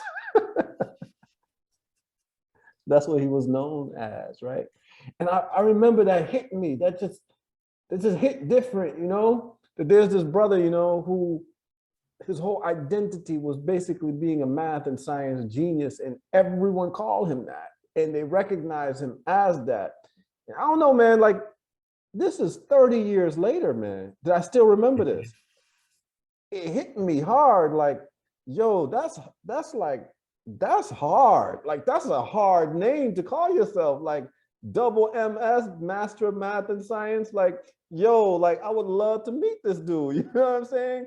And that let me know that like that's a dude who probably came from a certain type of cultural framework within his family, within his community, whatever, where he took pride in being this person of math and science. And whereas in other places, you know, they would call you a nerd or a dork, whatever, he reveled in that. And he was lit. Like everybody wanted to like be around this dude, right? And I always thought like, wouldn't that be so interesting if our children were raised to want to be called double MS, Master of Math and Science? And always thought about what is the ways to do that. And what you were talking about is when you attach it with like TV shows, celebrity and all that. What I also see too is the failure of the educational system to make it interesting, right, for the children. Then they become adults and it's still not interesting to them. So it's like they're interested in being on Facebook and using technology, but not interested in looking at the back end of how Facebook runs technologically, or even how it does its algorithms, or how it's set up really, really as a marketing place, right, to sell ads, and not understanding that. So I think that the role of people like you, and like I said, I'm not a tech person. I wouldn't consider myself a tech person. I'm just a person that if I learn something, if I want to learn something, I dig really deep. But I've also found that within that digging deep, many times, if you can isolate your mind and really have the zeal to learn something, if you dedicate passion and you take maybe a week, 1 week, you will know that topic better than probably 95% of the population. 1 week. Yeah. You know? So what that means then is, what does that mean for us developing wealth? Well, what that means is this. In the crypto mining space, there's 3 levels of mining generally. The first level is what I taught the other day, which is the laptop mining. The second level is GPU mining, which I have a brother, really very brilliant brother, who puts together GPU mining rigs, and he sells them. Is he out of Florida? Yeah, he's a mechanic. It's a young brother who's a mechanic, who his mechanic shop closed down. So he said, I got to find something to do. So he puts together mining rigs. So I went to see him the other day, and, you know, he has these GPU mining rigs, and he was showing me how he does it and how he puts it together. Now you can watch YouTube videos and do it. You know, there's YouTube video. He learned how to do it from watching YouTube videos. Shout out to Red Panda Mining. That's a YouTube channel. Red Panda Mining, where he will show you step by step how to put together a GPU rig, where you can have up to like 12 GPUs running on one motherboard. And I did a deep dive on this, and you know, you have the GPU mining, and then you have the other mining, which is more electricity intensive, which is the ASIC units. And you know, once I start, I mean, there's a lot that I could talk about with it, but I like to reserve it to when I'm actually doing it, right? Yeah. There's a lot I've read about it. There's a lot I understand about it. I understand a lot of the financials about it. I'm going to be doing some financial plays around it. But I think that from a technology point of view, man, and you being a computer guy, I think that one of the most important, exciting, mind capturing things you could do for our people right now is show people how to put together GPU mining rigs. Because within that, it explains how a computer works, right? Because when I was at this guy's house, he had the mining rigs, and he had a keyboard, and then he had a monitor, a big monitor, and he was on the internet, but I didn't see a laptop. I didn't see a desktop computer. And I was like, how are you like doing it? He said, oh, the GPU mining rig is actually just a computer. And he broke it down, and I was like, oh, so this is what's inside the computer. Like, he was showing, okay, this is the motherboard, this is the CPU, this is the GPU, this is that, he's breaking, he said, it's just in a case and sold to you as a computer. And I was like, damn, I didn't even realize. I mean, I've been dealing with computers all this time. I didn't realize that if you were to x-ray a computer, that's what you would see inside, you know. And he was like, yeah, basically you're just putting together a computer, man, and you just set it up with internet and get into a mining pool and you start mining. Now, I'd never even seen like a graphic card. I thought a graphic card was a card. Used to be, yeah.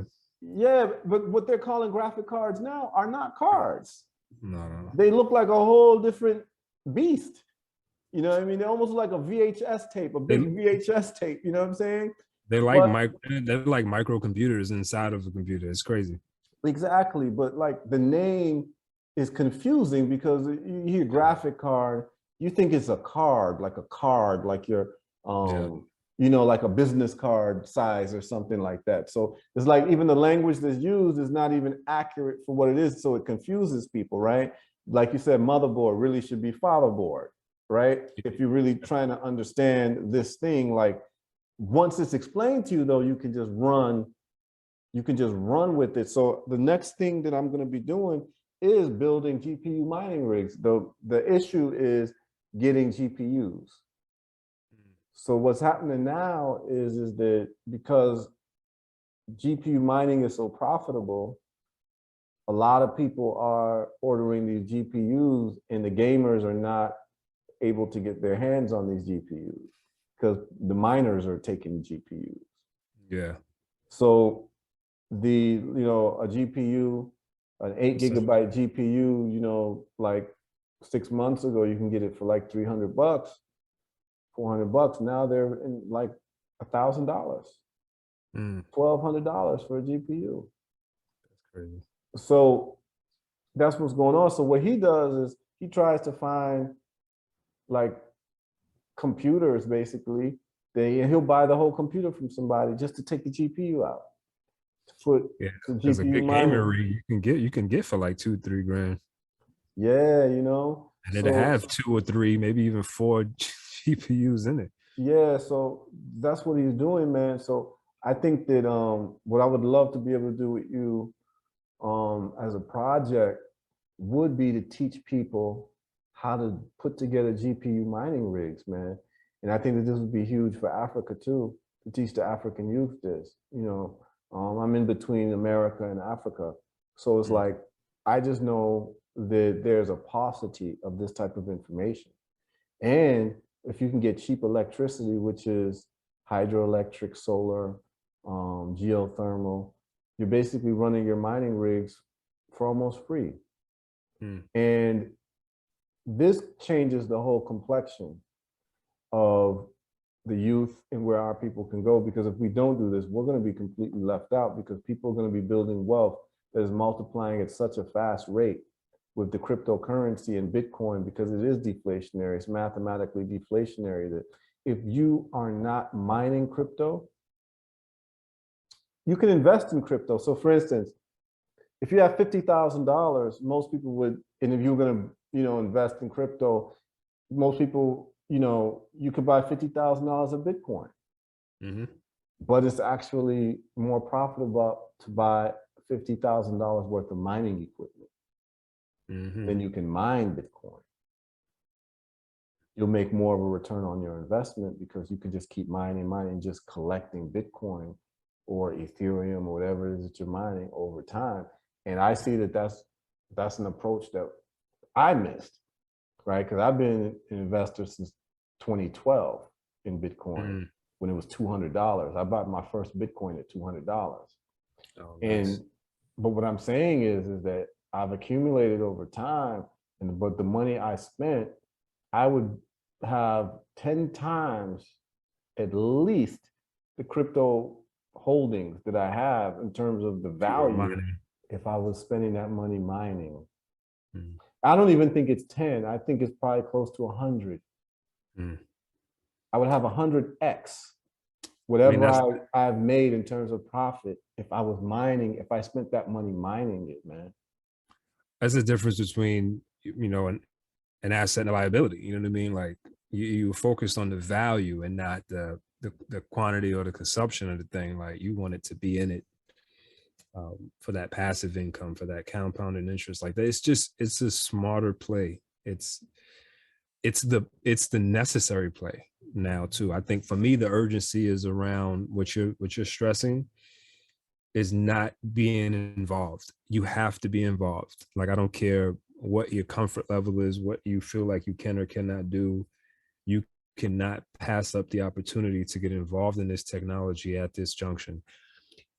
Crying about maybe missing this wave or that wave is irrelevant. Like, you have to get started now. Every time I'm turning around, I'm seeing so much regulation and laws being passed. Countries are trying to figure it out. And I just don't want us to be left out. Well, you know, I mean, man, hindsight is 2020, but we missed a big boat, particularly people like you who are in the computer, like you hardware piece. We should have been like, if I'd have met you a year ago, you know, when China banned Bitcoin mining, it opened up mining for so many other people in the world. The Bitcoin network was like still stable and fine, but you could start Bitcoin mining and taking over the mining hash rate that was going on in China. And there's people who took advantage of that, and they were able to stack up chips like crazy doing that. And it's only been like a year. So we missed that one. We just, you know, the best time to plant a tree is 20 years ago. The second best time is to plant it today. Yes. So it's like, what I would like to work with you on, if there's a way that it can be done, where we have training around, because when you train someone to put together a GPU mining rig, you're training them how to put together computers, and how to innovate around it. And that to me is more efficacious and more capturing of people's minds than saying, come learn how to put together a computer.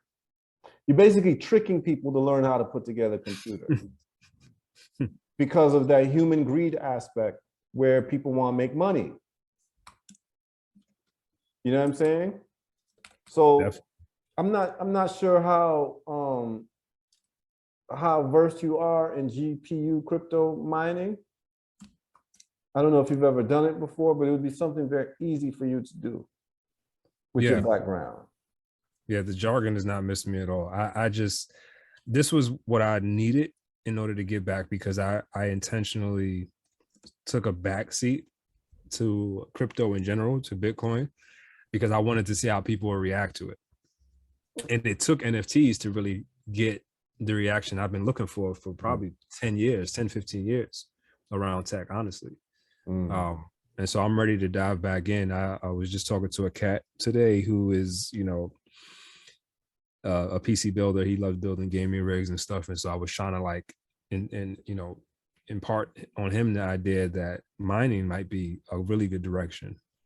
It is, for us to start talking about. Man, I actually, I would like, if I could advise you, I would advise that be a big part of your, well, it can be a big economic thing. You could do like the brother does and sell. You could sell rigs to people, But Yeah. to me, that's less important than teaching people how to do it.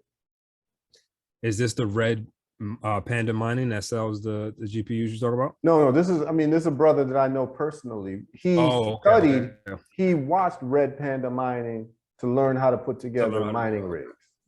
Okay, copy. Because he has tutorials on his YouTube page. Gotcha. Right. And I've been watching his tutorial. I mean, I watch it at night and sometimes I'll leave it on while I'm sleeping so it gets into my subconscious. Mm-hmm. You know what I'm saying? So it's like, I just think that there's something that we can do, you know, to bring our people into that type of space, to do the same type of things and to do these tutorials. This is how you hook up a motherboard to a GPU and a CPU. This is the type of connectors that you need. This is, you understand what I'm saying? Yeah. I can look into it. I'll definitely look into it. I think because what I always like to do, similar to what you said, like I would want to find out why GPUs and not, something else. You know what I mean? Because there's something there. There's always something there. It's yeah, the well, same. I could tell you why they're using GPUs is the computational power. So you have the CPUs that are used, but the CPUs are general, right? They're for multiple tasks.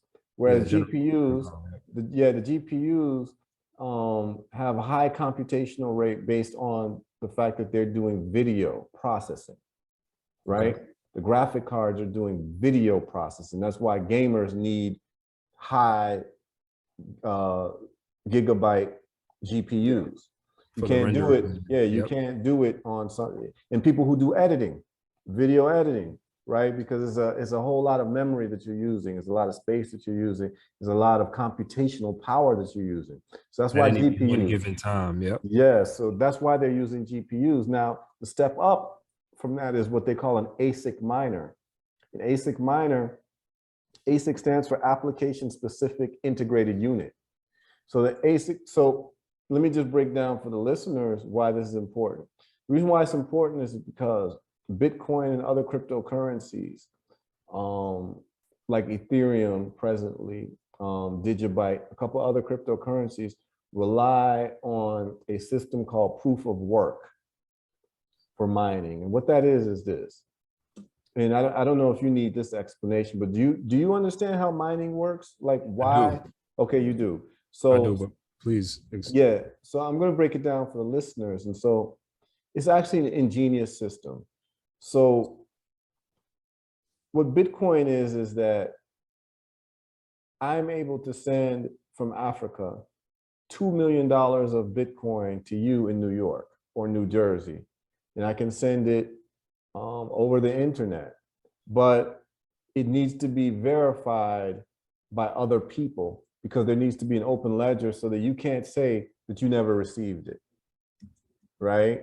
So I send it to you, you can't say you never received it, so there has to be other verifiers without bringing in the banking system. So there are other people in other places of the world that have access to the internet who will be able to see the transaction in what they call a public ledger. It's an open, distributed, decentralized public ledger. All of those words sound like a word salad, but it's very important. It's open, which means that anyone can get on it. Decentralized means that there's no central point of failure or central part of power where the bank can shut down the system or the government can shut down the system. But before it to be decentralized means that you have to have people in different geographic areas. And since the internet is worldwide, you can have a person in Stockholm, Sweden, and a person in Johannesburg, Africa, and a person in Kinshasa, Congo, all part of that network and that system where you don't have a central point of failure. But the question becomes, if you want to do these transactions 24 hours, how is it that you can have these, let's just say, watchers or referees of the transaction or witnesses of the transaction? How can you keep them online 24 hours? They have to be incentivized. No one's just going to keep their computer on to be able to see the transactions that's happening at 3 a.m. in the morning because they want to. So you have to be able to reward them for being online. And the way that you keep them online is the computer processing, or your computer processor has to solve complex mathematical equations. And these complex mathematical equations are solved as a function of time.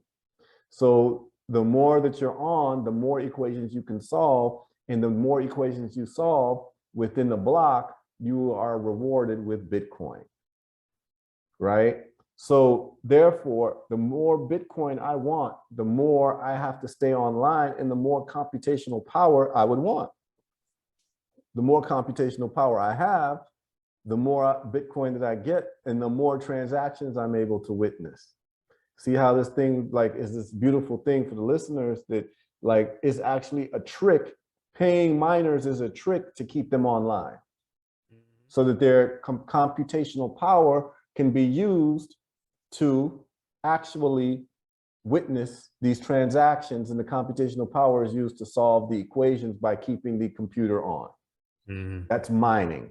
So you have the ASIC miner, which is now specifically designed to not do video, which video can be used, video cards can be used, which is the GPUs, to solve the equations. But now you have an application-specific integrated circuit that's only purpose is to solve those math equations and those algorithms. So GPU mining is a lower level of ASIC mining, but GPU mining is a higher level of laptop and desktop mining, even though you're using a GPU, but using 1 or 2 GPUs that would be in your computer. Whereas in a one mining rig, you can use like up to 12 GPUs. And that's what people are doing. They're stacking up chips for Ethereum and making a lot of money. There's people who've made millions of dollars, multi-millions of dollars. I mean, so many examples of them. People can go look at Vosk coin, VOSK coin on YouTube. They'll be able to, his channel will show you his journey. He's made a lot of money. He's now purchased 100 acres of land to put up a solar farm to do Bitcoin mining. That's the electricity part. It costs money to keep your computers running. And so you want to get the cheapest electricity possible so that your cost for running and your profit will be actually, the cost is low for running and the computers, and your profit will be as high as possible if you can keep the energy down. Now, one of the interesting things is that I'm also trained in solar installation. So it's like getting involved in the solar industry that I did in 2011. I did it just out of necessity because I was living in Jamaica, in Africa, and I just saw the electricity issues that we had. Mm. It's like, yo, at least we got the sun in these places and we're not leveraging the sun properly. So I went in, instead of complaining, I just signed up for a course and learned how to do solar installation. But now I'm seeing that that actually is a great way to power these cryptocurrencies. So presently, one of the plays that I'm doing that I'm telling people they can do is you can get a Tesla solar loan, put solar on your house. And then in your house, if you learn how to mine, you can mine in your house and use the electricity from the solar that you got in the solar loan. And you can use the profits from the mining to pay off the solar loan within a year and a half, 2 years. And now all the electricity in your house is free for the next 25 years or however long the solar panels. So you can actually use the miner as a way to pay for your solar costs. And then you have free electricity to run your house for the next 25 years. You're never having another electricity bill. And you're using the miners to do that. You pay off the miners, you pay off the mining equipment, and then you pay off the solar loan. You're getting free electricity in perpetuity for at least 25, 30 years. This is a play everybody can do, bro. Yeah, it's amazing. I love the play that you had introduced with the brother who I didn't watch that video yet, but he has the shipping containers. Yes. Yes. I thought that was brilliant. I thought that was just like phenomenal. The idea of the mobility of it and the simplicity of it. I mean, I know plenty of Black people who got land and don't know what to do with it. So what I'm saying now, this is what I'm saying. So now that someone like you understands this, it opens up a whole different world of what you can do with the talent that you already have to leverage it for your family, generational wealth, and then our people, because they have to be able to see what we're doing. Yeah. They have to be able to see it. So someone like you could easily, you have the background to be able to put together GPU mining rigs in your sleep. I mean, you do. You'd be able to do it in your sleep. So now you'd be able to teach other people to do it. But what happens if we have networks of brothers and sisters who are putting together GPU mining rigs in containers, and we can move the containers whenever we want, whenever we get cheap sources of electricity, like a volcano, like what they're doing in El Salvador, or a waterfall where we can use the hydroelectric power and put the containers right at the foot of the waterfall, right at the foot of the volcano, right at the foot of wherever. We can move them whenever. And if a government don't like what we're doing, we can pack up and leave and ship it somewhere else. This is the vision. This is the vision that I see, you know? The producer of this, it's funny because I have a podcast, like a more of a fun podcast that I do. It's like a interest of mine. But when I'm editing and I'm doing production work, I look for those gems that the interviewer would drop, and then I always have some sound effects. Like that would be, I would have dropped like a big bomb sound effect there, because you just blew up the whole conversation with that. But that's what I'm saying. Manifestation. Yeah, and that's what I'm saying. And before you even get the shipping containers, I would advise everyone, if you have a house, to get a solar loan. Tesla will be the cheapest solar loan that you can get. It's a 10-year loan. And so you have 10 years to pay it off. There's no prepayment penalties. Your house can be off grid. And instead of feeding electricity back to the utility, you feed electricity to your mining rigs. Your mining rig, your mining rig uses electricity.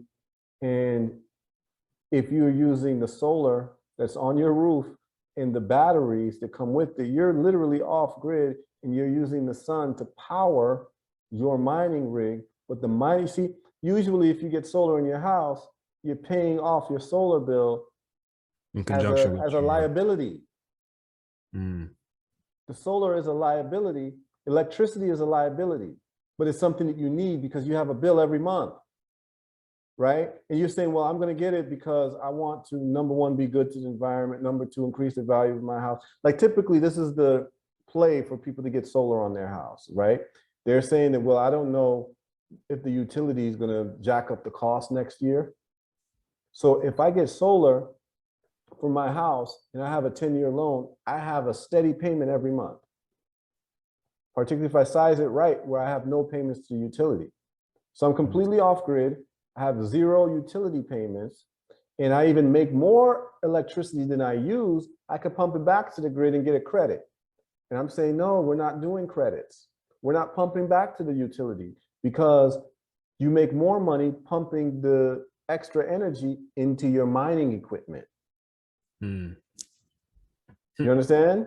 So what happens is now your mining equipment is powered by the sun and the system that you have, but both of them, the system and the solar system and the mining equipment, has to be paid off. Well, you're mining Bitcoin or whatever cryptocurrency every day. You're getting it every day. It's raising in value because we know it's deflationary. Even if it goes down, we know it's going to go right back up.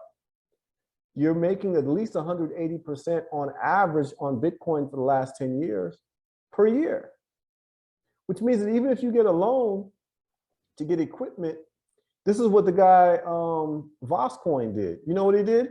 He got credit cards for 0% interest. You can have credit cards for 0% interest for 18 months. The payback time is less than a year for the mining equipment. So what he did was he bought the mining equipment with the credit cards at 0% interest for 18 months, pay back the credit card with your mining proceeds in a year. You didn't pay any interest, so you got the money for free to pay for your, and now it's paid for. You paid back the credit card, there's no interest charges, and the unit's paid for, and now you're using the unit to pay for your solar system. Once that's paid off, all of your electricity is free. It's done. Your electricity is free. And now you can just collect from the mining. Collect from the mining, but power your house without a bill. You see what I'm saying? Yeah. So what I'm saying is this is the type of thing we need to get into, rinse and repeat, right? Have these mining, and it's so crazy what's happening right now from what I'm seeing in the people I follow on Twitter and YouTube, man.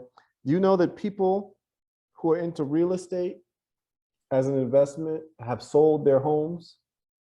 They've sold their investment houses, properties, to buy mining equipment because they figured out that they'll make more money mining than they do with real estate. And it's less of a headache because you don't have to deal with any tenants who don't pay you on time, who ruin your property, toilets not flushing, they're calling you.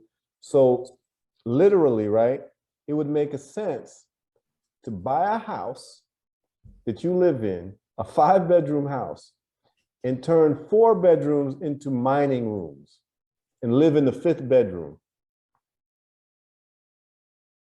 The amount of money that you'd make would be incredible because you're leveraging the real estate you have as space to do mining. And the amount of money that you make square foot for mining will be more than if you had tenants in each one of those 4 bedrooms. This is real. And this is what people are doing, man. So instead of talking about it, I'm just going to show how it works. I have a shed in my backyard, as I mentioned in the presentation. I'm going to turn that into a mining facility and just add on miners and take credit cards and buy mining equipment with 0% interest, pay them off before the interest kicks in after 18 months, rinse and repeat. Rinse and repeat. Then the next level is to get a shipping container. Do the same thing. That's brilliant. And I think all of us could now, with the shipping container, that's when brothers and sisters can get together and chip in. Say, okay, we got the shipping container, right? Okay, we need at least 20 miners in this shipping container. Electricity hooked up with solar or with any other base load renewable energy. And we rinse and repeat that. And we just keep doing it, keep doing it, keep doing it. And we just have volume and we do it all over the world for our people. Show them the playbook. Because what this is that if Bitcoin is what it is, and it is what it is because it's deflationary and it's replacing gold as a store of value. Wouldn't you want to collect as much gold as possible before gold became the general store of value? Definitely. That's what I'm saying. That makes all the sense. Yeah. Yeah. So what we have to do is we need to be stacking up as much Bitcoin as possible through mining. Individually, collectively, because that will be replacing gold, which is several trillions of dollars of value is going to shift from gold to Bitcoin, which means right now we have to be stacking up as much Bitcoin as possible. 1 Bitcoin in 10 years will probably be worth $1 million. That means that we got 10 years to stack up as much Bitcoin as we can. And if each of us could at least own 1 Bitcoin, you can leverage that to do other things. And you pass it down. You know what I mean? Like imagine if you could at least, the standard becomes to at least give each of your children 1 Bitcoin. To leave behind at least 1 Bitcoin for each of your children. Because that's what it's going to boil down to, is who has Bitcoin and who doesn't. Just like who has gold and who doesn't. Who's holding gold and who's working for gold. That's the move too. That's something else I learned from working in financial services. When you implement these plays and these tactics, the minute you do it in tandem with someone else in your family or someone else in your circle, you're building wealth, right? So like I didn't do your walkthrough. I took all my notes and I read, but because the only Windows-based machine in my house is my daughter has, so I'm gonna walk through it with her. so she could set it up on her machine. Because there's a brother I watch, I forget his YouTube handle at the moment, but he talks about crypto, and he does this really cool thing with in his house with his family, and that's how he gives them little allowances and stuff. Like he taught them how to have wallets on their phones, and when they do a good thing, he gives them a little crypto. But it's his own crypto. He just, it's a crypto that he created. He developed, yeah, and he shows you. He goes through that exercise too. Like, just it's so many possibilities. But I love what you're talking about, because it puts it right in the hands of the people and gives them access, gives them the power to say, let me make this change. And it's so, and what's interesting too, it's I think it's similar to what we've seen over the years as far as the kind of get rich quick schemes, and it's always somebody attempting to teach you the easy approach, but I like that this isn't that, but it has the same implications. Like, we're not telling you to take your hard-earned money and buy crypto. You're telling folks, hey, let me show you how to just get it, and have it just keep coming to you as a part of this, this new world, which is different because even that, like I've studied what it takes to start a bank, and what that would look like, but it's just not attainable where you are, where most of us are, but this is, very, very attainable right now at the present moment. So we do need to jump on it. Yeah, man, that's where I'm at with it, bro. Like I said, I'm gonna be in a couple of weeks purchasing some ASIC miners, but I'm also gonna be getting my hands on some GPUs more for the educational aspect of putting together mining rigs. It's very important, and I'll certainly keep you updated as to my progress and what I'm doing, because I definitely want you to be one of the people who is training our people to do this. And I'm gonna introduce you to this brother, Kyle, who puts together the rigs himself in Fort Lauderdale. And I mean, he's really good at what he does. His only limitation right now is sourcing GPUs. If he had as many GPUs as possible, he'd be building, like all types of mining rigs every week for people. And that's what he's doing as a business now. So it's like, I just think that this is a way forward. And those who have these types of technical skills, this is definitely what we need to be doing for the people in terms of training, because all the other things that you want to teach them about technology can come from that. That can be used as the springboard to understand CPUs better, to understand GPUs better, to understand motherboards better, to not be freaked out when you see microchips. It looks very complex, but if you're putting together mining rigs, it becomes something that's very intimate to you. And and your children aren't going to get freaked out when they see it. They grow up with microchips. They grow up looking at processors. They grow up, and then, in their mind now, it's not so far-fetched for them to manufacture these things, which is where we have to go. We have to be able to manufacture these types of technological parts and accessories that go into computing. We have to be able to manufacture that. Well, so it's possible. It's very possible too. Yeah, because this is where we have to go, man. These ASIC mining units, most of them are being manufactured in China. Like, that's crazy. And they source a lot of those resources. They get a lot of those resources from Africa. It needs to be manufactured in Africa. Yep. So I'm always thinking of the end game. And the end game for me with the whole crypto thing and the crypto mining is we have to have factories that are manufacturing these ASIC units. And I would love to put together those types of factories, but it's going to have to be step by step for me to understand it on a hands-on type of basis, So that's where my head is at with it, because all of the manufacturers, they're located in China. And I just can't let the Chinese have all the fun. I salute them. I respect what they do. I respect their gangster. I respect their, multi-generational vision. I know what they did, and I know why they did. I studied the Opium Wars. I know why they decided to become the factory for the world. It gives you leverage. If you are the main, you're the main exporter to the world, your currency becomes very important. The stability of your country, regardless of whether people like your political superstructure or not, they need your country to. I mean, if China went into political turmoil, the whole world would collapse because people wouldn't be able to get things shipped to them. Yeah. The iPhone is made in China. Everything, your whole supply chain would be ruined if China collapsed in terms of political turmoil tomorrow. So China has positioned itself to literally be a no-fly zone. Like, that's crazy.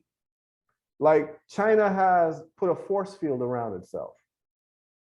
And it's brilliant. It is super brilliant how to recover. And it is possible. I remember, I mean, I don't know.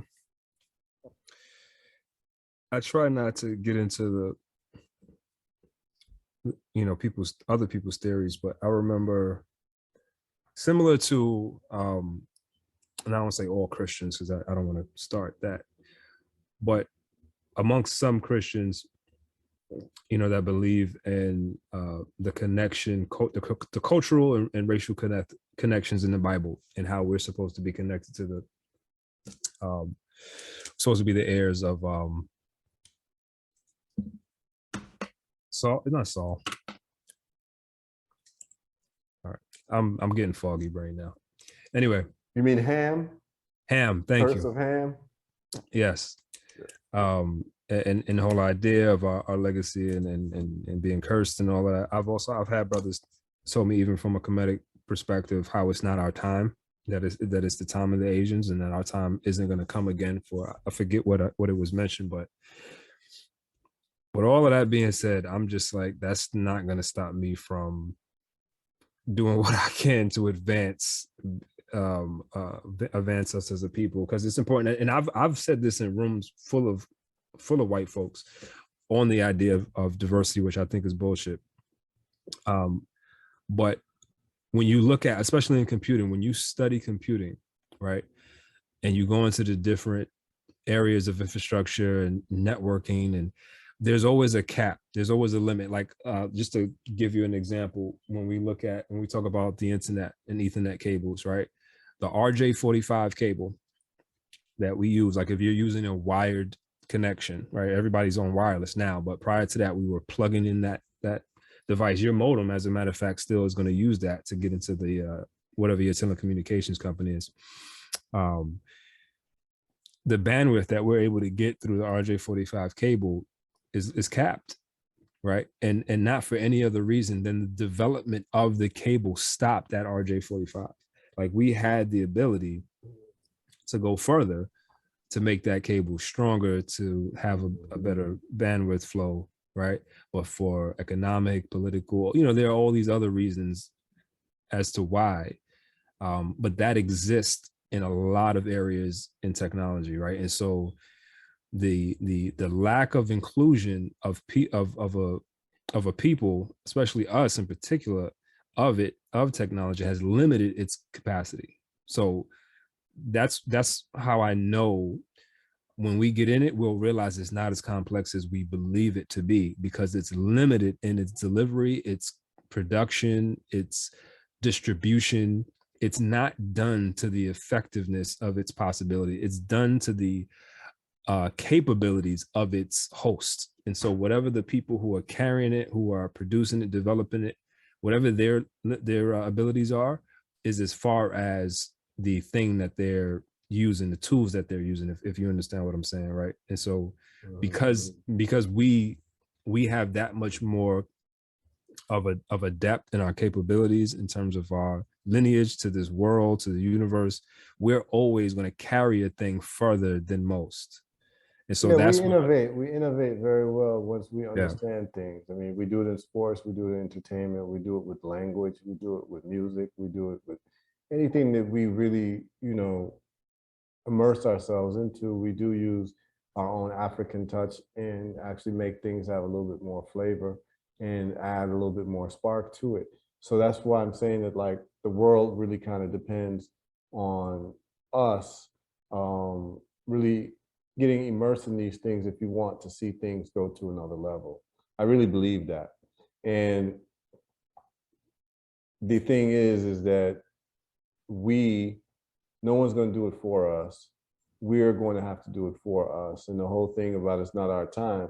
Well, it's not our time because people don't think it's our time. It's our time when we make it happen. Just like, you know, if people study Singapore, Singapore is very instructive. I think anybody who's interested in the transformation of a people or a country should study Lee Kuan Yew of Singapore.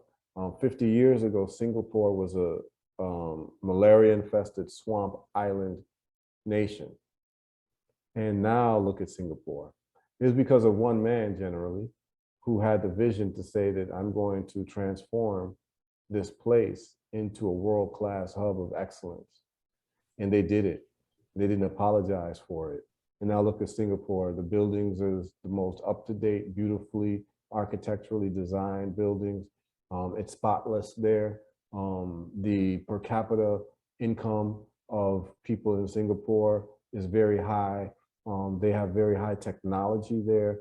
It's actually a very nice place to live. And one of these days, before COVID, I was actually going to take my family and live in Singapore for at least 6 months just to do fact finding, to see what it's like to live in a place that basically developed themselves from scratch, so we can learn about that. Because I really believe in like hands-on learning. And if we have an end game that we would like all Africa to even be better than Singapore, then we need to be clear on how Singapore did what it did. And we make it our time when usually the men of a culture decide that they're going to make it our time. Right? Because we're the ones charged with building superstructures and engineering and civil works projects, building these complex bridges and public works projects through civil engineers, not civil works projects, but public works projects and hydroelectric dams. It's the men of a culture who do that. And so the men are going to have to, the men of the African culture or the African diaspora culture are going to have to make a decision that if it's not our time tomorrow, it needs to be our time within the next 30 years, period. And we have to do everything, and we have to reverse engineer success, already imagine what it would look like. And that's why I don't really get into a lot of debates with people who aren't like Pan-Africanists, because it's clear to me that we have different end games, right?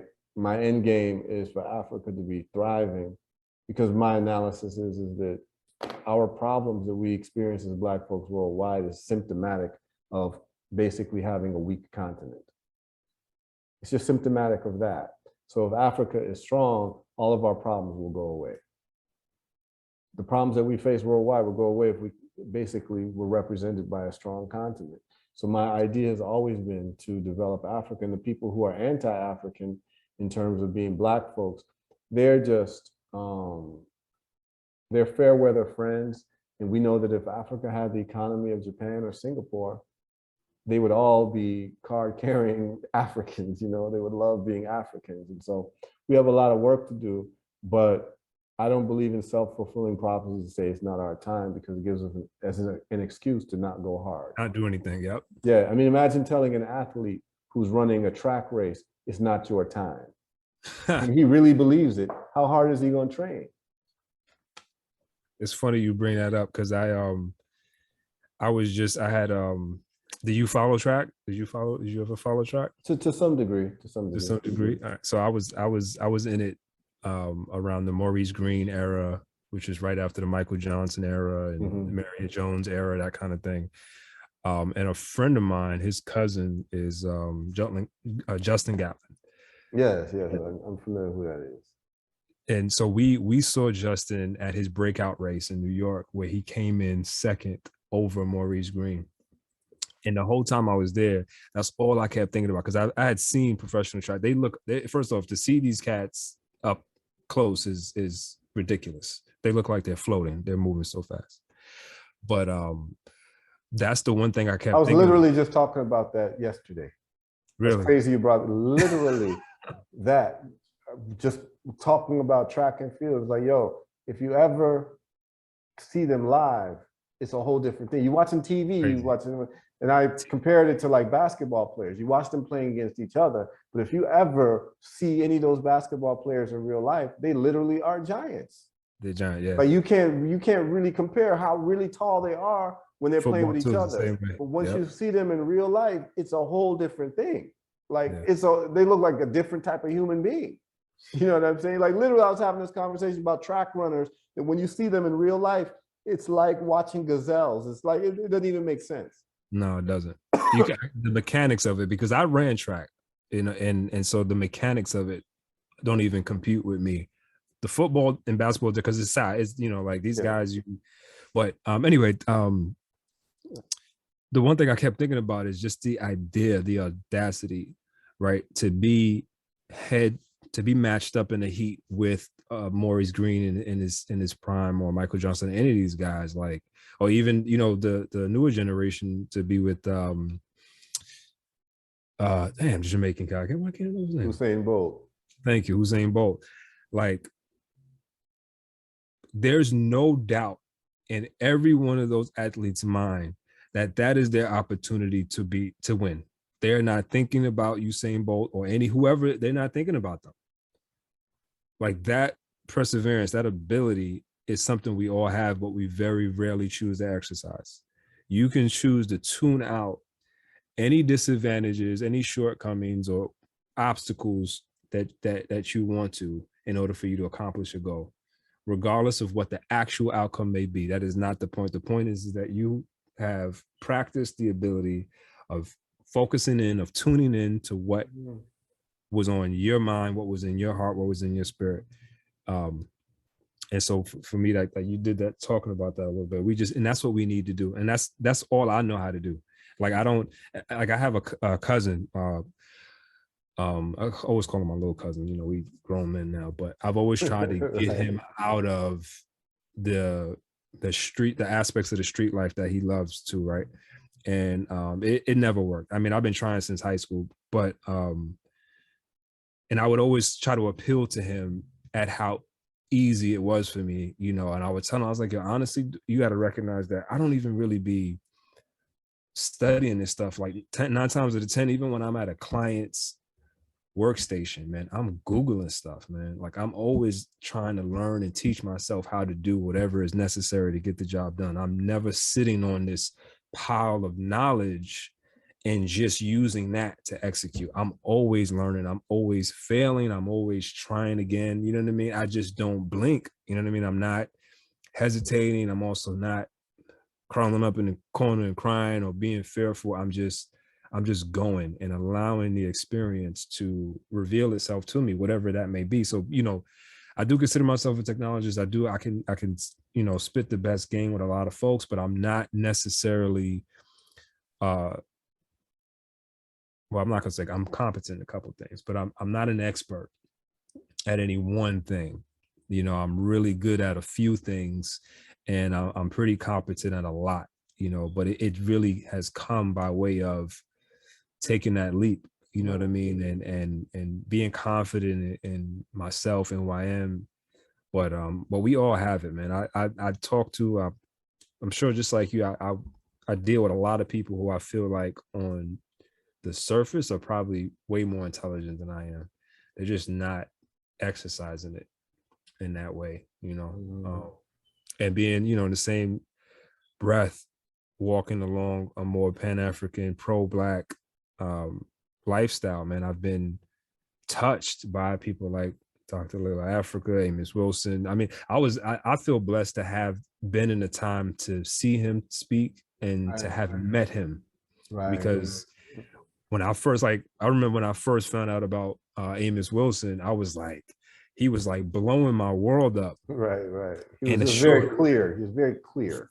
Very clear. And then shortly after, I found out that the brother wasn't alive anymore, and it broke my heart a little bit. I was like, damn. And then I had found, like, just listening to his lecture, he had he had visited so many of the places in New York that I had visited. Like he had did a lecture at the college that I went to. He had spent time working in a community center that I spent a lot of time, you know what I mean? And so it was kind of like damn, like only to be, alive in certain times. But um I got to meet a lot of people. I've spoken to Dr. Kaba Hiawatha a few times. I've been in his presence. Um, For who the else? people who don't know, AKA Booker T. Coleman, Yeah, yes. Kaba Kameni, yeah. He Uh, actually, to me, has the best lectures about the Moors. I really appreciate his lectures about the Moors. They're very clear, very, very well put together. I mean, I haven't watched those lectures in over 20 years, but Yeah. I remember that about him, that when it comes to the Moors, he has some of the best historical information. Like he really went into Granada and Al-Andalus and all of that, what Spain used to be called. And he broke down a lot of that history, man. I really appreciated him for that, you know?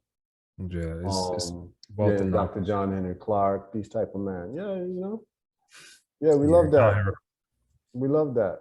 yeah, Yeah, it's we love important, that. man. Yeah, it's It's very important because you have to be grounded and you have to have an end game.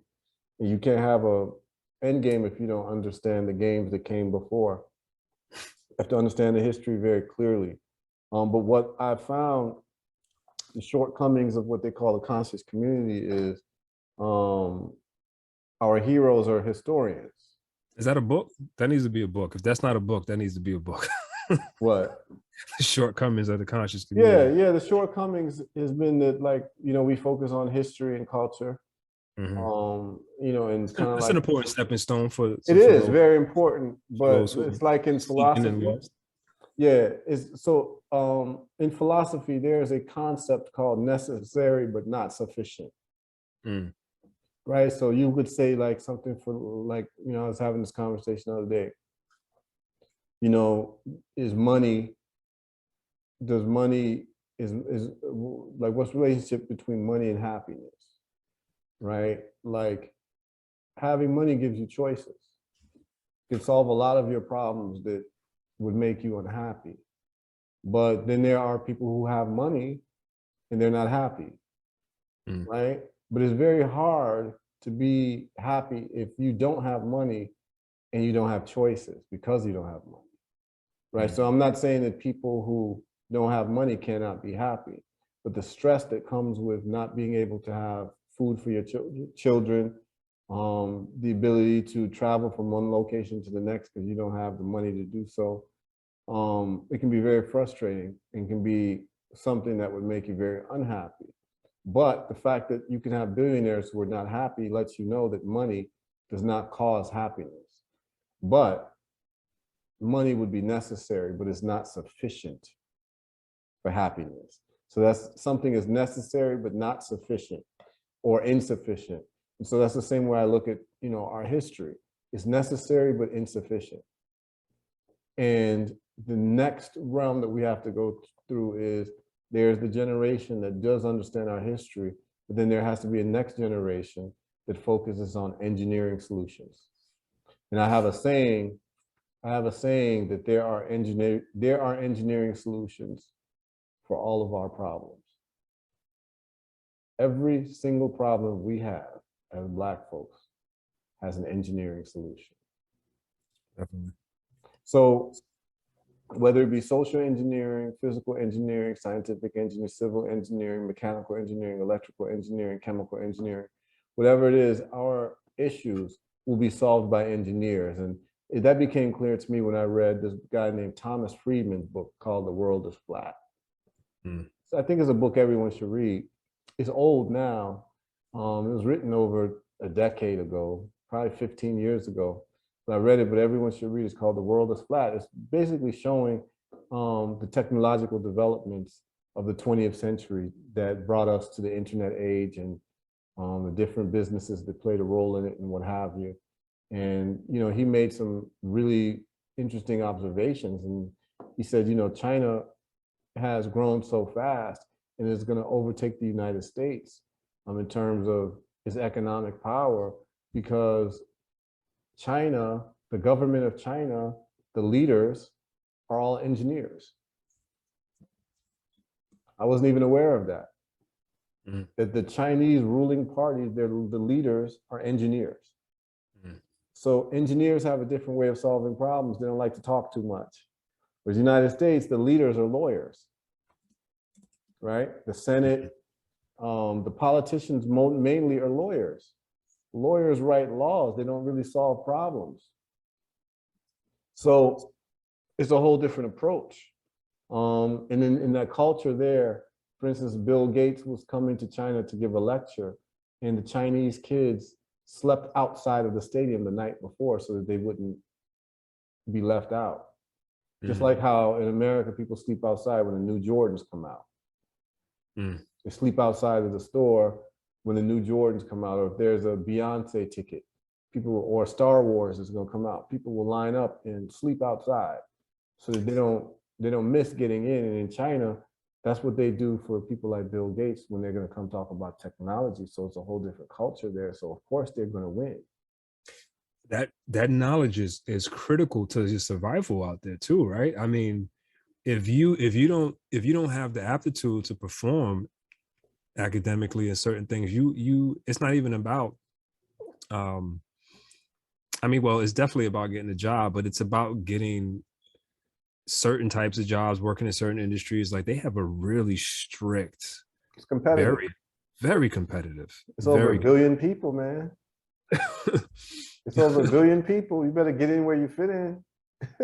Like, it's really competitive. You're competing with a billion other people for your spot.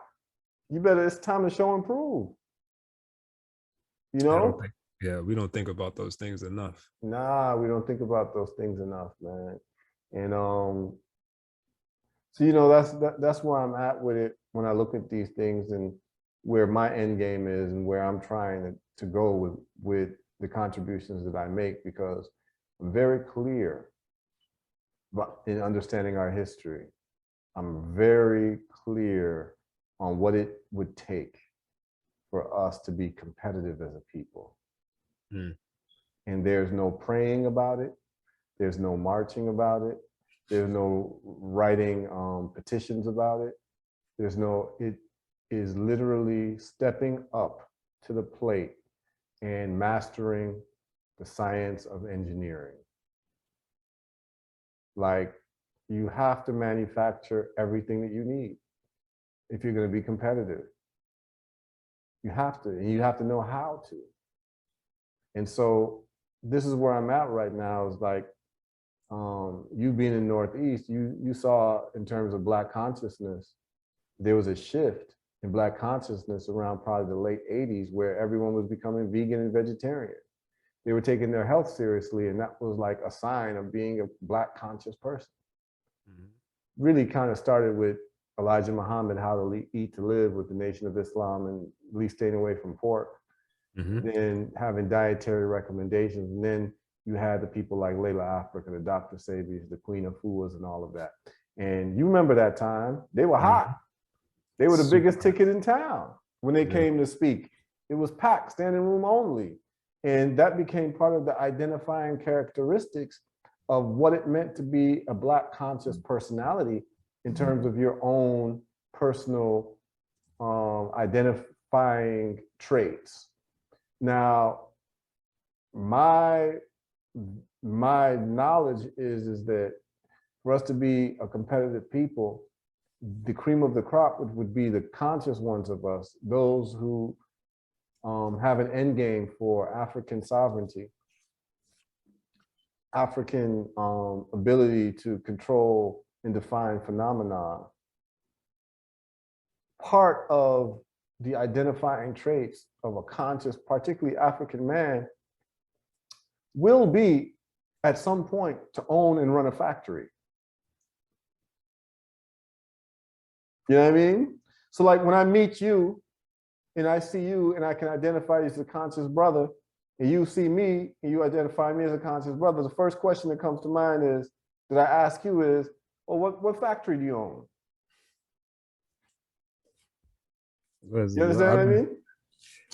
make you laugh. I've been trying to convince my wife. I've been wanting to move to the continent for a minute. That's so fun because when we made our effort, right? I guess our born again conscious movement. I went so hard. I went super hard. I was like, I was one of those brothers. I was like, I'll tell you one, like when I went vegan, I went to my mom's house and I threw out all her meat and shit. We had a big fight about it too. Right.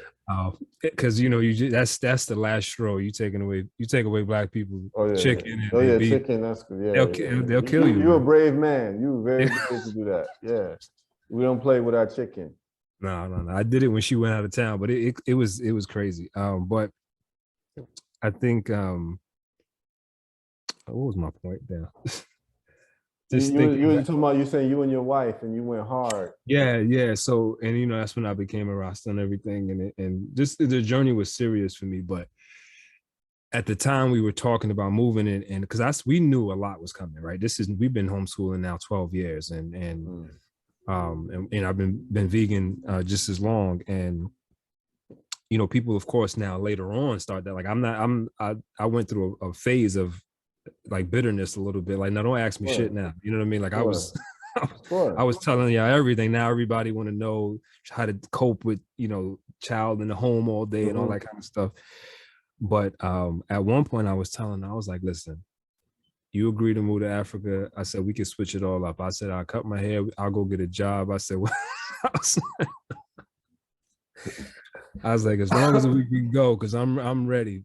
So we, she's more agreeable to it now, but now we got 4 kids, everything is much heavier. It has to be practical. We're still working on it. It has to be practical, man. Whenever you're ready for that, just let me know, man. I have a tour company that does tours in Africa, and we're going to start resurrecting that. And actually, I have a major announcement I'm going to make on Facebook probably tomorrow, where people can leverage. We're going to start with Tanzania. So I have a business base there, and I have a brother there that I work with, where I'm going to set up a system for people to do an Airbnb play, because in Dar es Salaam is right on the coast at the Indian Ocean, and it's the biggest city in Eastern Africa, and it is actually the transshipment hub there. The main port of East Africa is in Dar es Salaam, and it's very beautiful there. Coconut trees all on the beach and all of that, and they have houses on the beach for $400 US. 3-4 bedroom houses you can rent for $400, bro.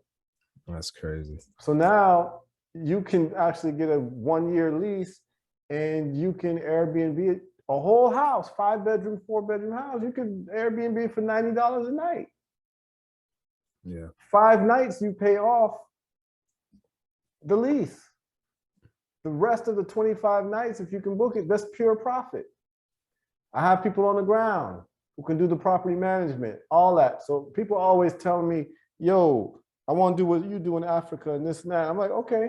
I was going to just do the tours, but because of this COVID thing, the tours got shut down.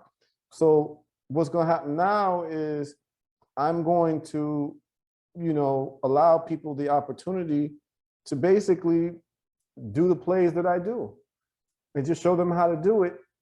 This is an entrepreneurial thing, but I have the infrastructure in place that they just have to just, hear the houses. You want to get a lease to the house? Maybe if you want, you fly down Dar es Salaam, walking out, make sure it's real for you. You know what I'm saying? Okay.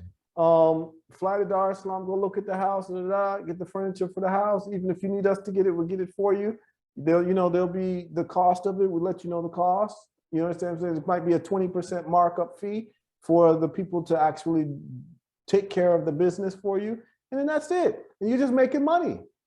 Doing Airbnb business, now you got a connection with Africa, and you got a house that you're renting in Africa. And anytime you want to go to Africa with your family, you can just stay in that house for a couple weeks. And it's there. And you have relationships. And this is the way that we have to do it. I'm always thinking of ingenious, practical ways to get our people plugged in. So like someone like you, who's a computer person, or a computer person, you can work anywhere in the world. So it's like, okay, you want to take a trip to Africa with your wife. Well, you could leverage Airbnb to do that. You understand what I'm saying? And then if you put everything together, you rent the houses, you don't even rent them to tourists. You rent the houses and put up mining facilities in there. Yeah, $400 a month. Yeah, I like that. I know, how many people do I know? I know about 3 brothers that are repatriated. One brother lived in Brooklyn. He repatriated to Kenya. Another brother, I met him after he was already in Ghana for a while. You probably know this brother too, Abadale. He runs. Abadale, I know Abadale pretty well. Yeah. Oh, okay. Yeah. I knew him. I was in Chicago when he was in Chicago. Oh, okay. Yeah, I mean, like I know him. Like we've sat down, ate bread, like we broke bread. Oh, that's like what's up. That's what's up. You know, I haven't I talked to him in a while, but that's a good brethren. Yeah, man. I was working on the site with him for a while early, you know. Oh, that BB to Mikasa? Yeah. This is when I want to say it was maybe like 3 years in, and I was trying to help him administer some of the stuff on the back end. At that time, man, I was so like, my attitude was like, if it ain't a win, I don't want to do it. Like I couldn't deal with people's plans and like, oh, you gotta, you know, I was like, nah, why we gotta do it? Like, yeah.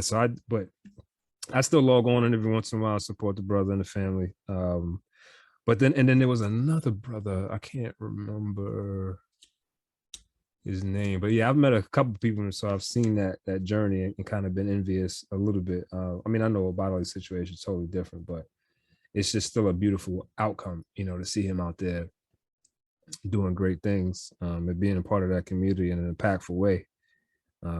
Definitely, you know, people wouldn't want to mimic that necessarily because he go hard.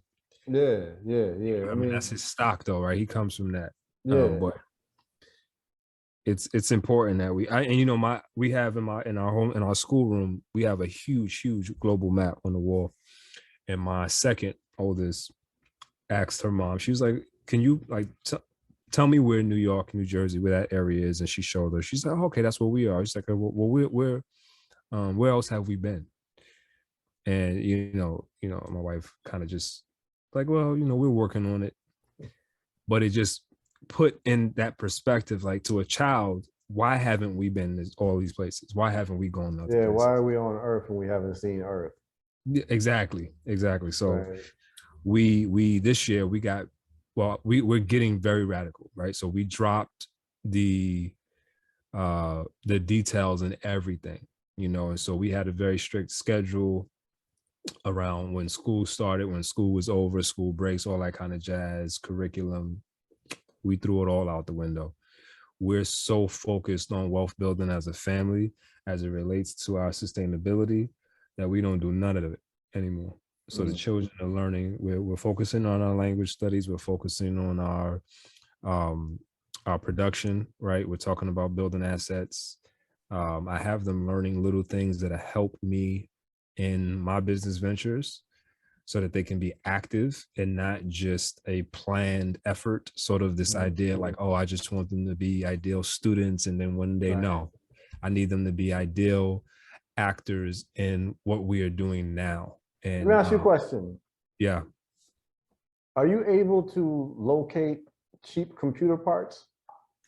I know how to source computer parts. Yeah, I know how to source computer parts. This is what I would ask you to do, because if you do this, I mean, there's some things you can help me out, and you can start putting together these mining rigs with your family. I would love to. Yeah. I'm really close to a micro center. I still understand the environment on how computer parts get out to us and where there are piles of devices not being used. Like I still understand a good bit. All right. So if you can just kind of do a deep dive in the next week or two and focus on getting GPUs. I did. I already opened up a new window. I already got tabs open. I made my notes. Probably give me like maybe 2-3 days. I'll definitely have something to you by Friday. Yeah, we need a source of GPUs that aren't like, they can be used. That's Yeah. fine. 8 gigabytes would be good. Really? Okay. 8 gigabytes. Yeah. 6 we That's can not do. a We can still that's do not a 6. that's not a lot either. That should Yeah. be But if you can get 8 gigabyte GPUs, we're good to go. okay. And if you can source those, because you're in New York area, Hmm. and there's Chinatown. You can source them. You can Yes. find them if you can find them. You know what I mean? But if you can get your Yeah. hand on that stuff, that would be major, Yeah. That's major, exciting. major, major, because we could start doing mining rigs, showing families how to do it, making passive income, because the GPUs aren't loud. I used to think that they were loud and they generate a lot of heat until I went to the brother's house, and they're not loud and they don't generate. It's the ASICs that are loud that generate the heat. And the GPUs don't use a lot of electricity, not like the ASIC. ASICs do. No. So what I'm saying is, if you can source the GPUs there, that would be major for what we're trying to do. That would be major. And to get your children involved in putting together mining rigs, I mean, that could be your whole business. People will buy the put together mining rigs from you Yeah. Yeah. I at a like huge that. markup. Well, I'm ready. I mean, Or you make I the used, mining rigs and you just keep them in your house, and you got like 100 mining rigs just running, and you just collecting money off of it. It's just up to you how you want to do it. And the money part could be you teaching people how to do it themselves instead of selling your mining rigs. So, I mean, there's just different ways that you can do it, but not only do you have the knowledge, the skill, and the brain power, but you're actually situated in a place where you could probably have access to a lot of GPUs that are just sitting there doing nothing. Because the brother that I spoke to, he gets his GPUs, he calls like a lot of computer parts stores, like mom and pop shops. And that's where he gets them from. He'll go personally go there and like test them out. Then he'll get them for a good price and then put them together as a mining rig and sell it to people. And that's what he's doing now as a business. That's his business. Yeah, I like that. Yeah, I mean, that could be a serious family business.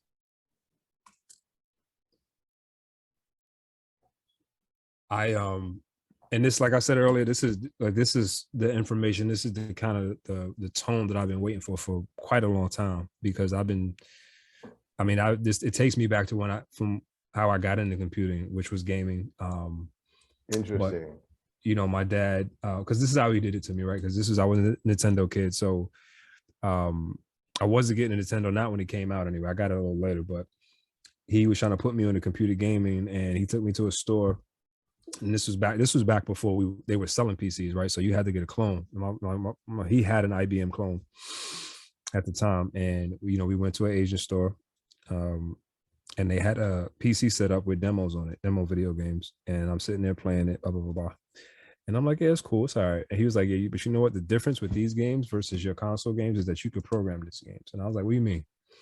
And so he took me over to the programming section, and I grabbed my first programming book, which this was a first-person shooter game called Doom, and there was a book on how to program and make levels, because Doom was heavily marketed as a 3D game, but it was actually 2D. And so the programming book actually showed you through their CAD platform how they mimicked a 3D world by having the 2D objects change position at a certain time, so you were only seeing the two perspectives instead of the 3D view, but most people just didn't pick up on it.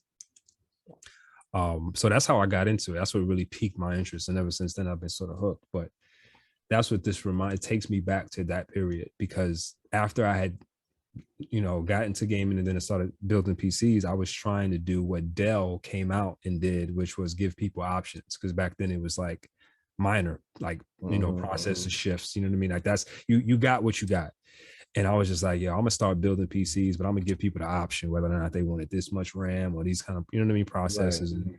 And then Dell came out and was like blowing the waters out. But no, I'm excited, man. I'm super, super excited about this conversation and what you have led on. And it was really amazing is I normally, we have this issue, right? We doubt ourselves a little bit, right? And I haven't always admitted my intelligence or my brilliance.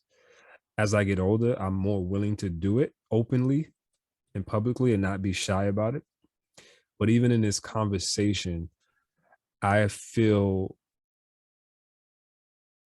can feel how limiting our intelligence, or let me not say it like that. I feel like we're still only at a level 1 or 2 in our conversation right now, if you understand what I'm saying. Okay. Yeah, I do. Okay. I do. So that's I yeah. do, because I mean, really, by now, me being in cryptocurrency since 2012, it shouldn't be 2022 when I started mining. Yeah, yeah. No, 100. Listen. It shouldn't be. Like I was clear on where it was going early, Mhm. but it never crossed my mind to become a miner. It just never did. But now it's like it makes the most sense in the world. No. And then now, because of that, it's so funny. Because of that, now I'm having conversations with cats who can put together computers. You know what I mean? It's like it's so Isn't it funny interesting how where that your happens? consciousness takes you. It's funny how that happens. Yeah. It's very funny how that happens. I have a similar story when I started getting into like 3D printing. Right, when 3D printing really hit the wave and it went crazy. Yeah. That was the collegiate experience I had. I had an opportunity to work with these postdoctorate students at a FDA sponsored lab, right? And so they were given a 3D printer to aid in their research and development, but they didn't know how to use it. And so maybe within 20, 30 minutes of me being in this lab and talking with them, I'm like, and looking at how they, because a lot of them specialize in like DNA and RNA studies.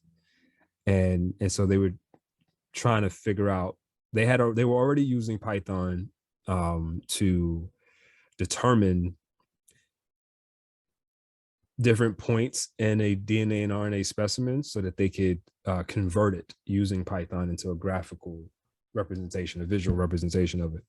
And so I was just like, yo, like I could show you how to convert that file and to a 3D printable file and just use a 3D printer to print it. And it blew like it blew their minds.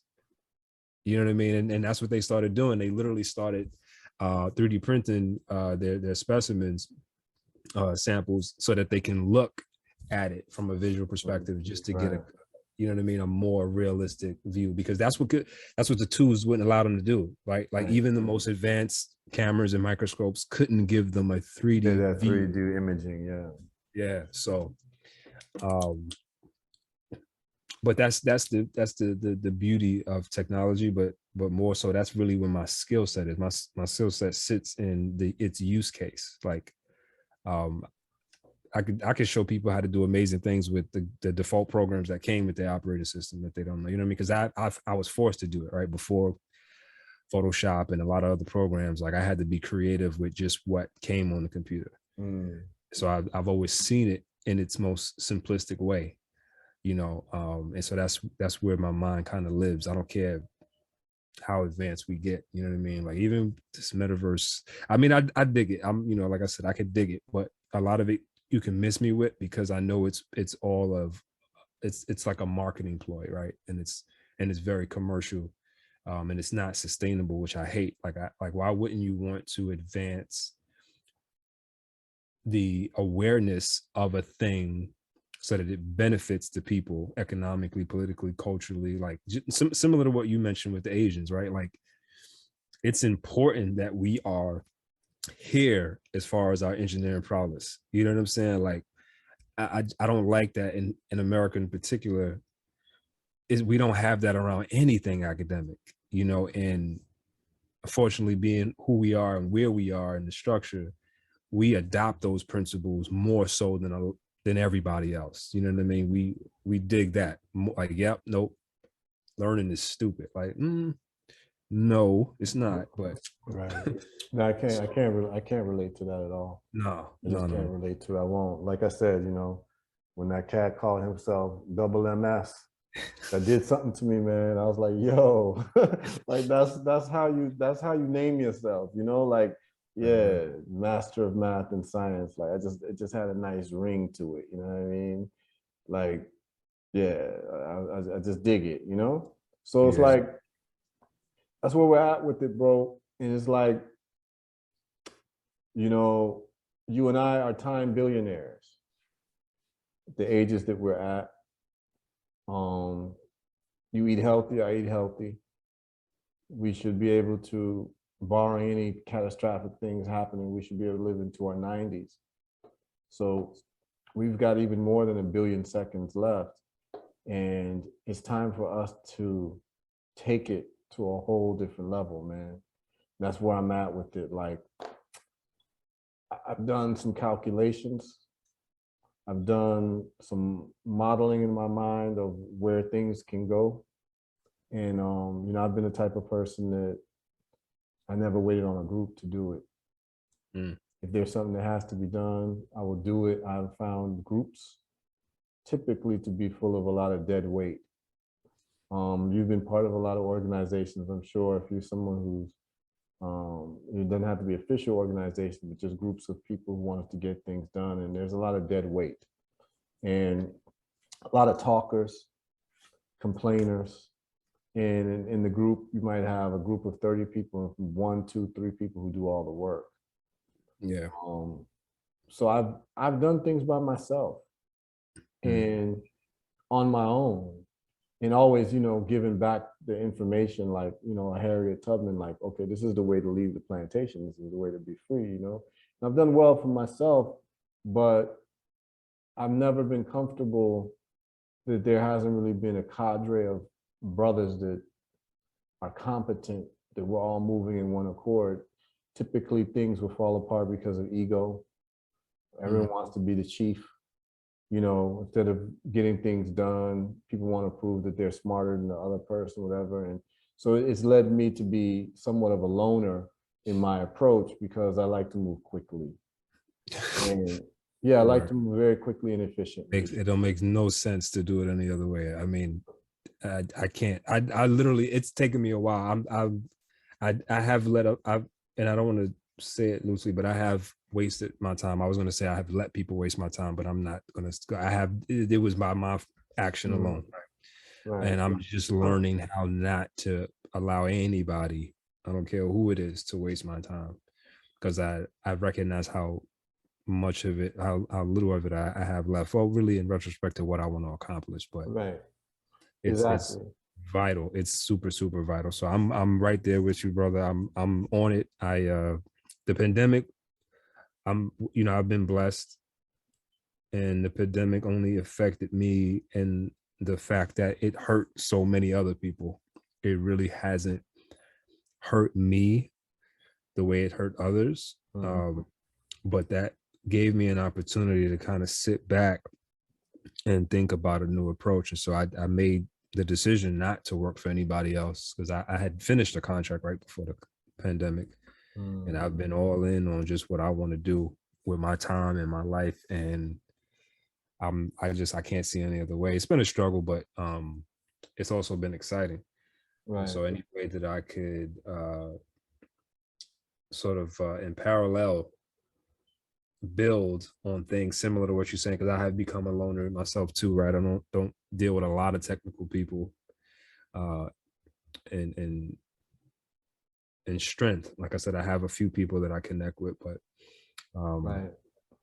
we're all loners in that same kind of general state, and so we're just all coordinating and figuring it out. But this is exciting though. I think it is, and I think that, you know, I'm coming across a bunch of folks, and I think that if we can have some type of end game towards at least having some containers of mining equipment that cadres of brothers and sisters are running and rinsing and repeating and doing it over, I think that would be a great unifying.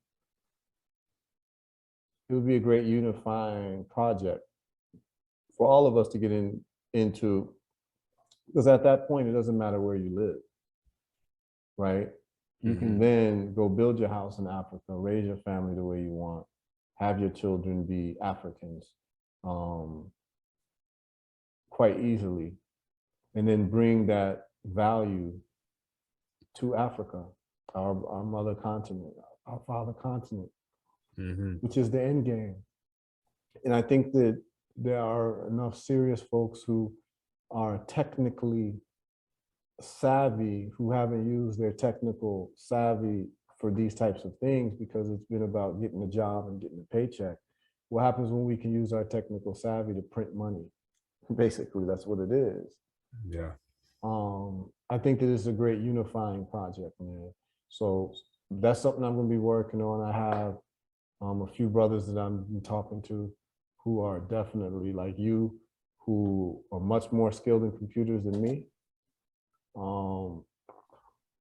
But you know, I certainly have a vision that would work for all of us to be able to work together, man, and to achieve our personal, individual, family goals, and then community goals and international goals as a people. So I'm very happy you reached out. Most people who reach out to me, they're usually reaching out for me to like give them some type of information, as opposed to, you know, how can we like, you know, leverage each other to work together. So I definitely appreciate you reaching Yes. out. And I think a Yes. lot of people gained a lot from our conversation. I hope so. I hope so. I haven't had a really good dialogue like this in quite some time. There was a brother out of Atlanta that we were doing some tech talks for a while. Really, really good brother. African Creation Energy. That's the name of his YouTube channel. Oh, okay. I'll check it out. He comes out of the I don't want to say Kemetic. I think he was raised in like the Nuwapian community down there.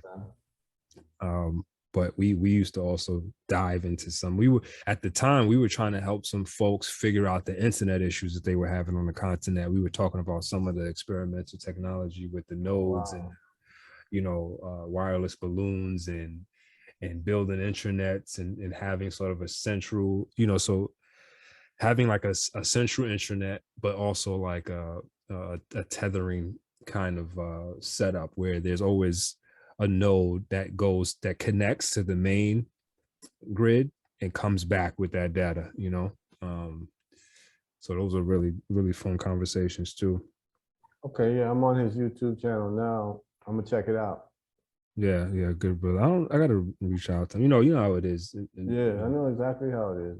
You know, life catches up with you and all these things, Yeah, it's crazy, but I'm really, you probably, I mean, this is past my bedtime already, but now you're gonna have me up for a couple more hours. Oh yeah, I'm gonna send you Red Panda Mining and some other mining channels for you to just like really do a deep dive into, man. And when you see what they're doing, it's gonna be light work for you.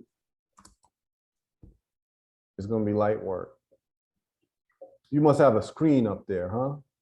Yeah, I got this. Okay, yeah, I was wondering why you kept looking up like that. I was like, okay, you must have a screen. There's a screen right in front of me, but then I have one up on the wall. Okay. I can't function with one screen. Like I don't know what that looks like. But yeah, I'm deep diving already. It's crazy. And you know what's interesting too, and I'll share this little tip, but because I know this, right? You might be able to get some research out of this locally because you're in Florida. Yeah. But a lot of companies lost traction in their resource purchasing because of the pandemic, and so what happens is when companies get products on loan or even when they purchase new stuff, you always get lost in translation at the end of that cycle, right? And so let's say there's some new tech out, Microsoft, whoever puts out, and when they get it in the hands of these different companies, there's always a gap in the communication in terms of okay, well, did you like it? If you liked it, are you going to buy some more? And so that those products normally just get lost in translation. Interesting.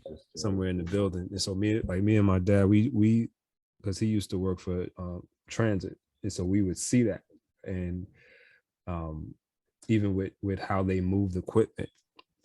And right before they were big cybersecurity threats, we used to go and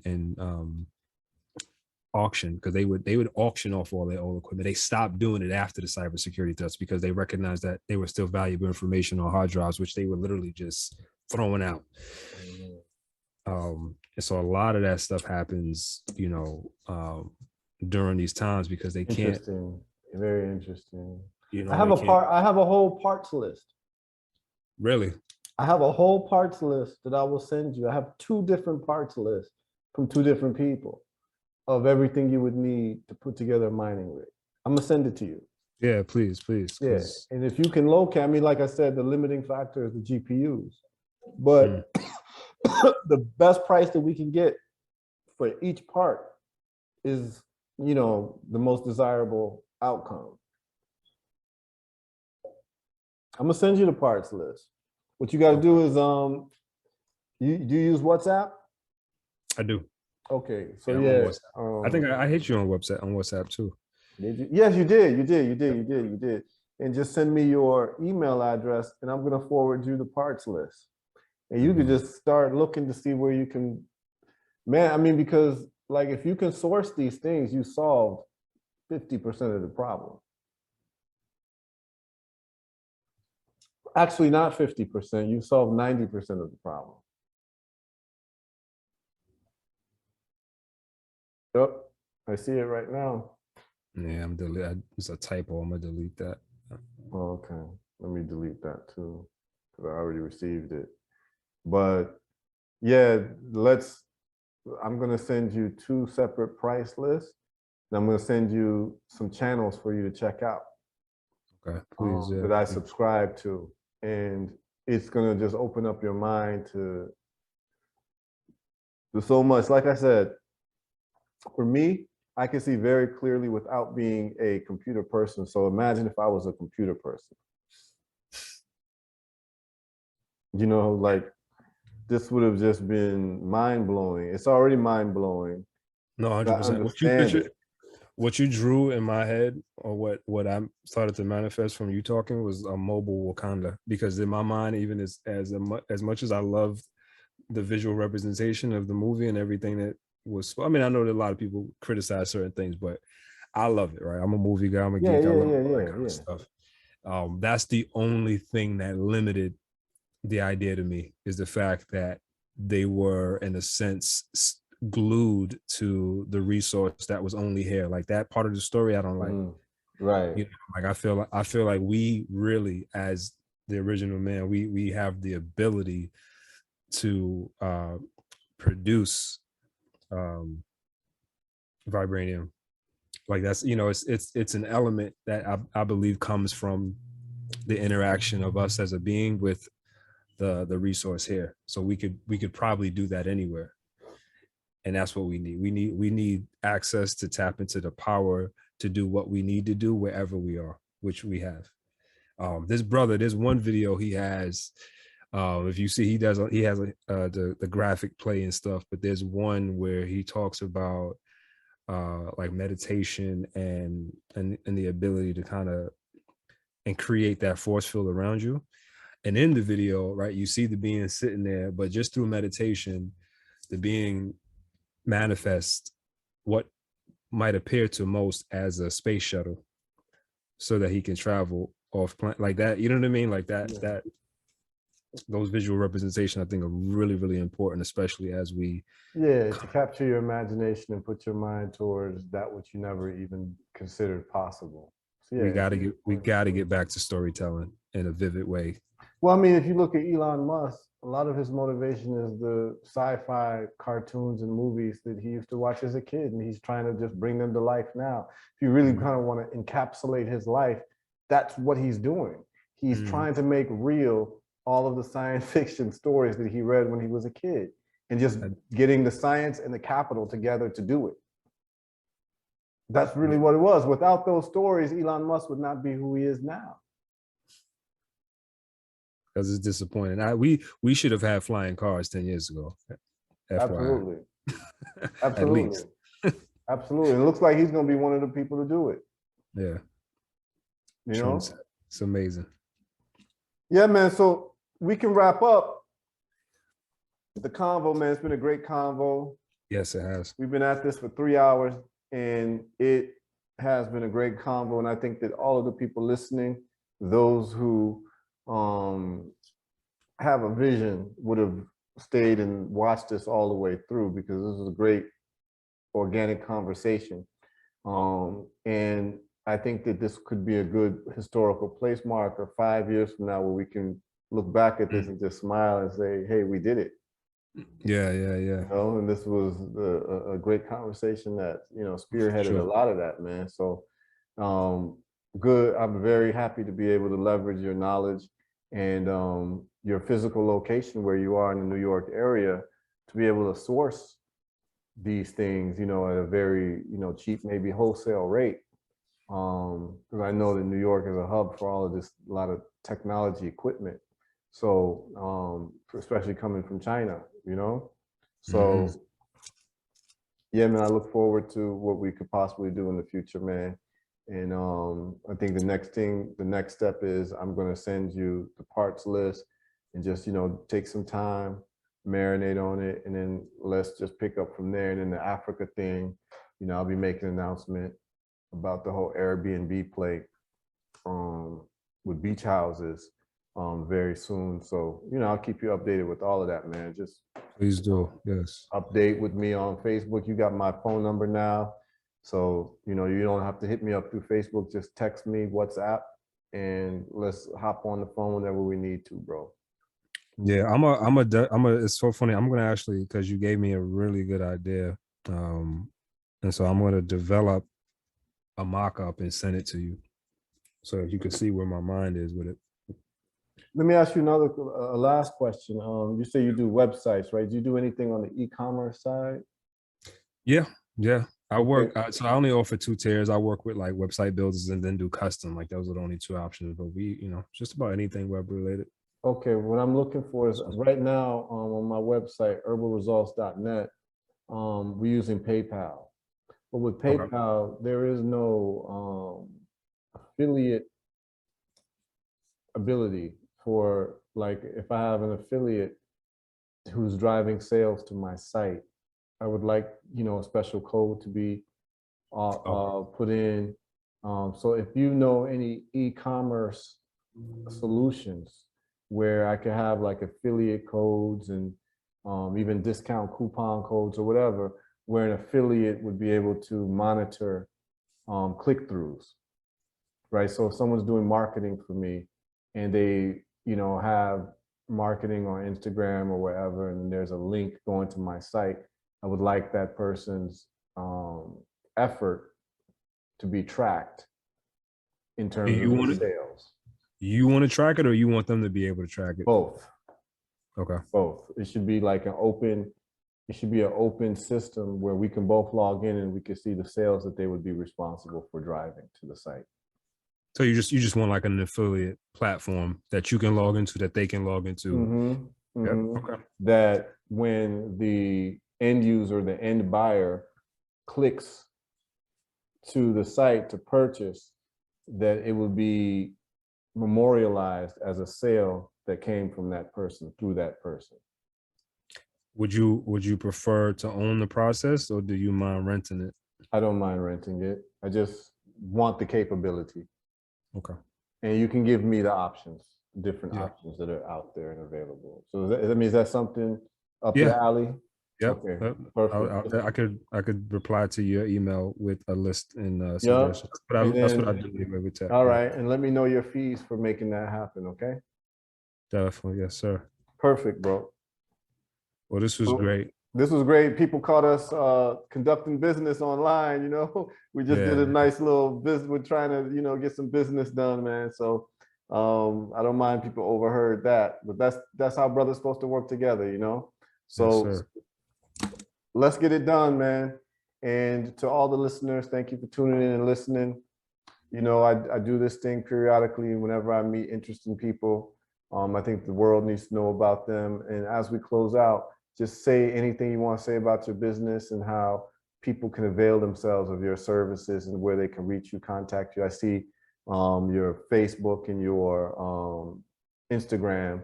Let people know your website and the services that you do provide in terms of computer technology for people? Yes, you can reach me at justrighttechnology.com, all spelled out as one word. We do website design, redesign. We also do digital marketing and digital advertisements.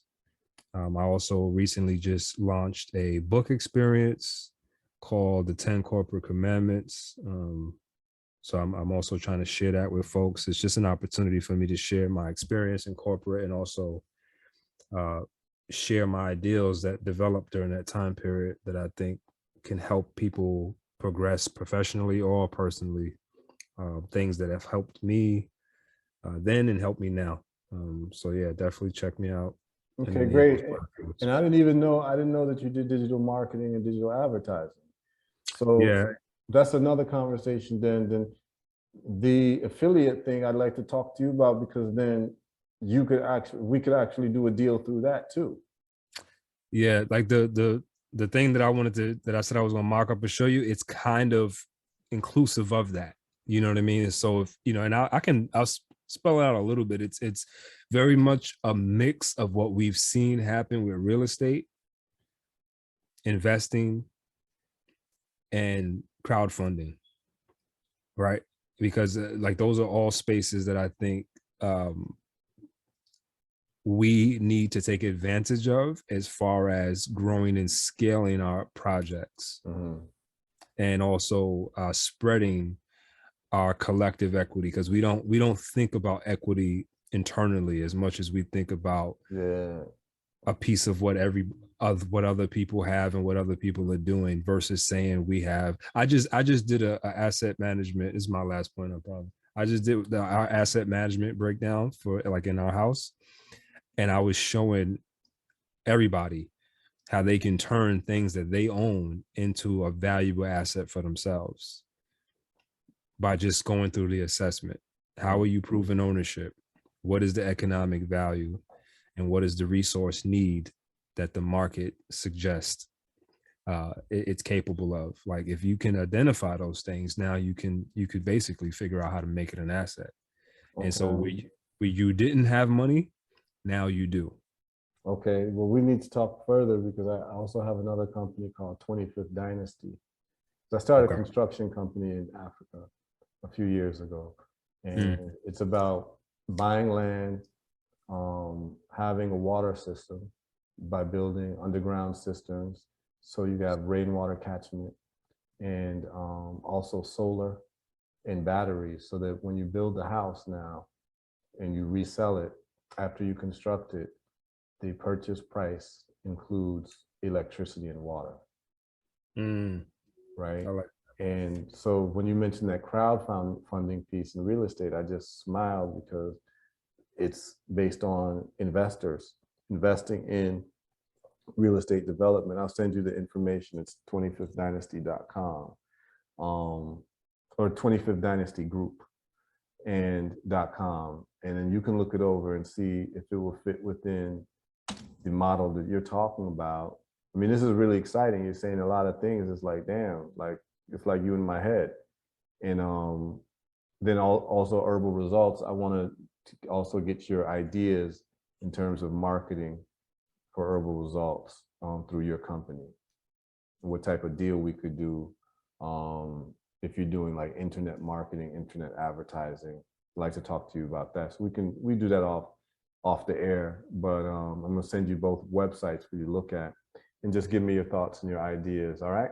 No, please do, man. I'm you know, I think we've both kind of said to each other what we're willing to do in terms of changing the world. And I think we're just trying to figure out how to do it. Yep. So yeah, man, let's get it done. I'm excited. Let's get it done. So it was a pleasure talking to you, brethren. Yes. And you know, let's get some things done so that we can do part 2 and give people an update of what came out of this conversation. All right? Brother Heru, man, give thanks. I appreciate you, man. You might, when you look at this, you might not want to share it out. I don't know how you feel. You might say, let me keep this or chop it down or something, but because we got through a lot. No. Most of my interviews are 3 hours long. Yeah. Most of them are 3 hours long, because I believe in long form conversations. Yeah, it's You important. know, whoever wants to listen can listen. I don't care.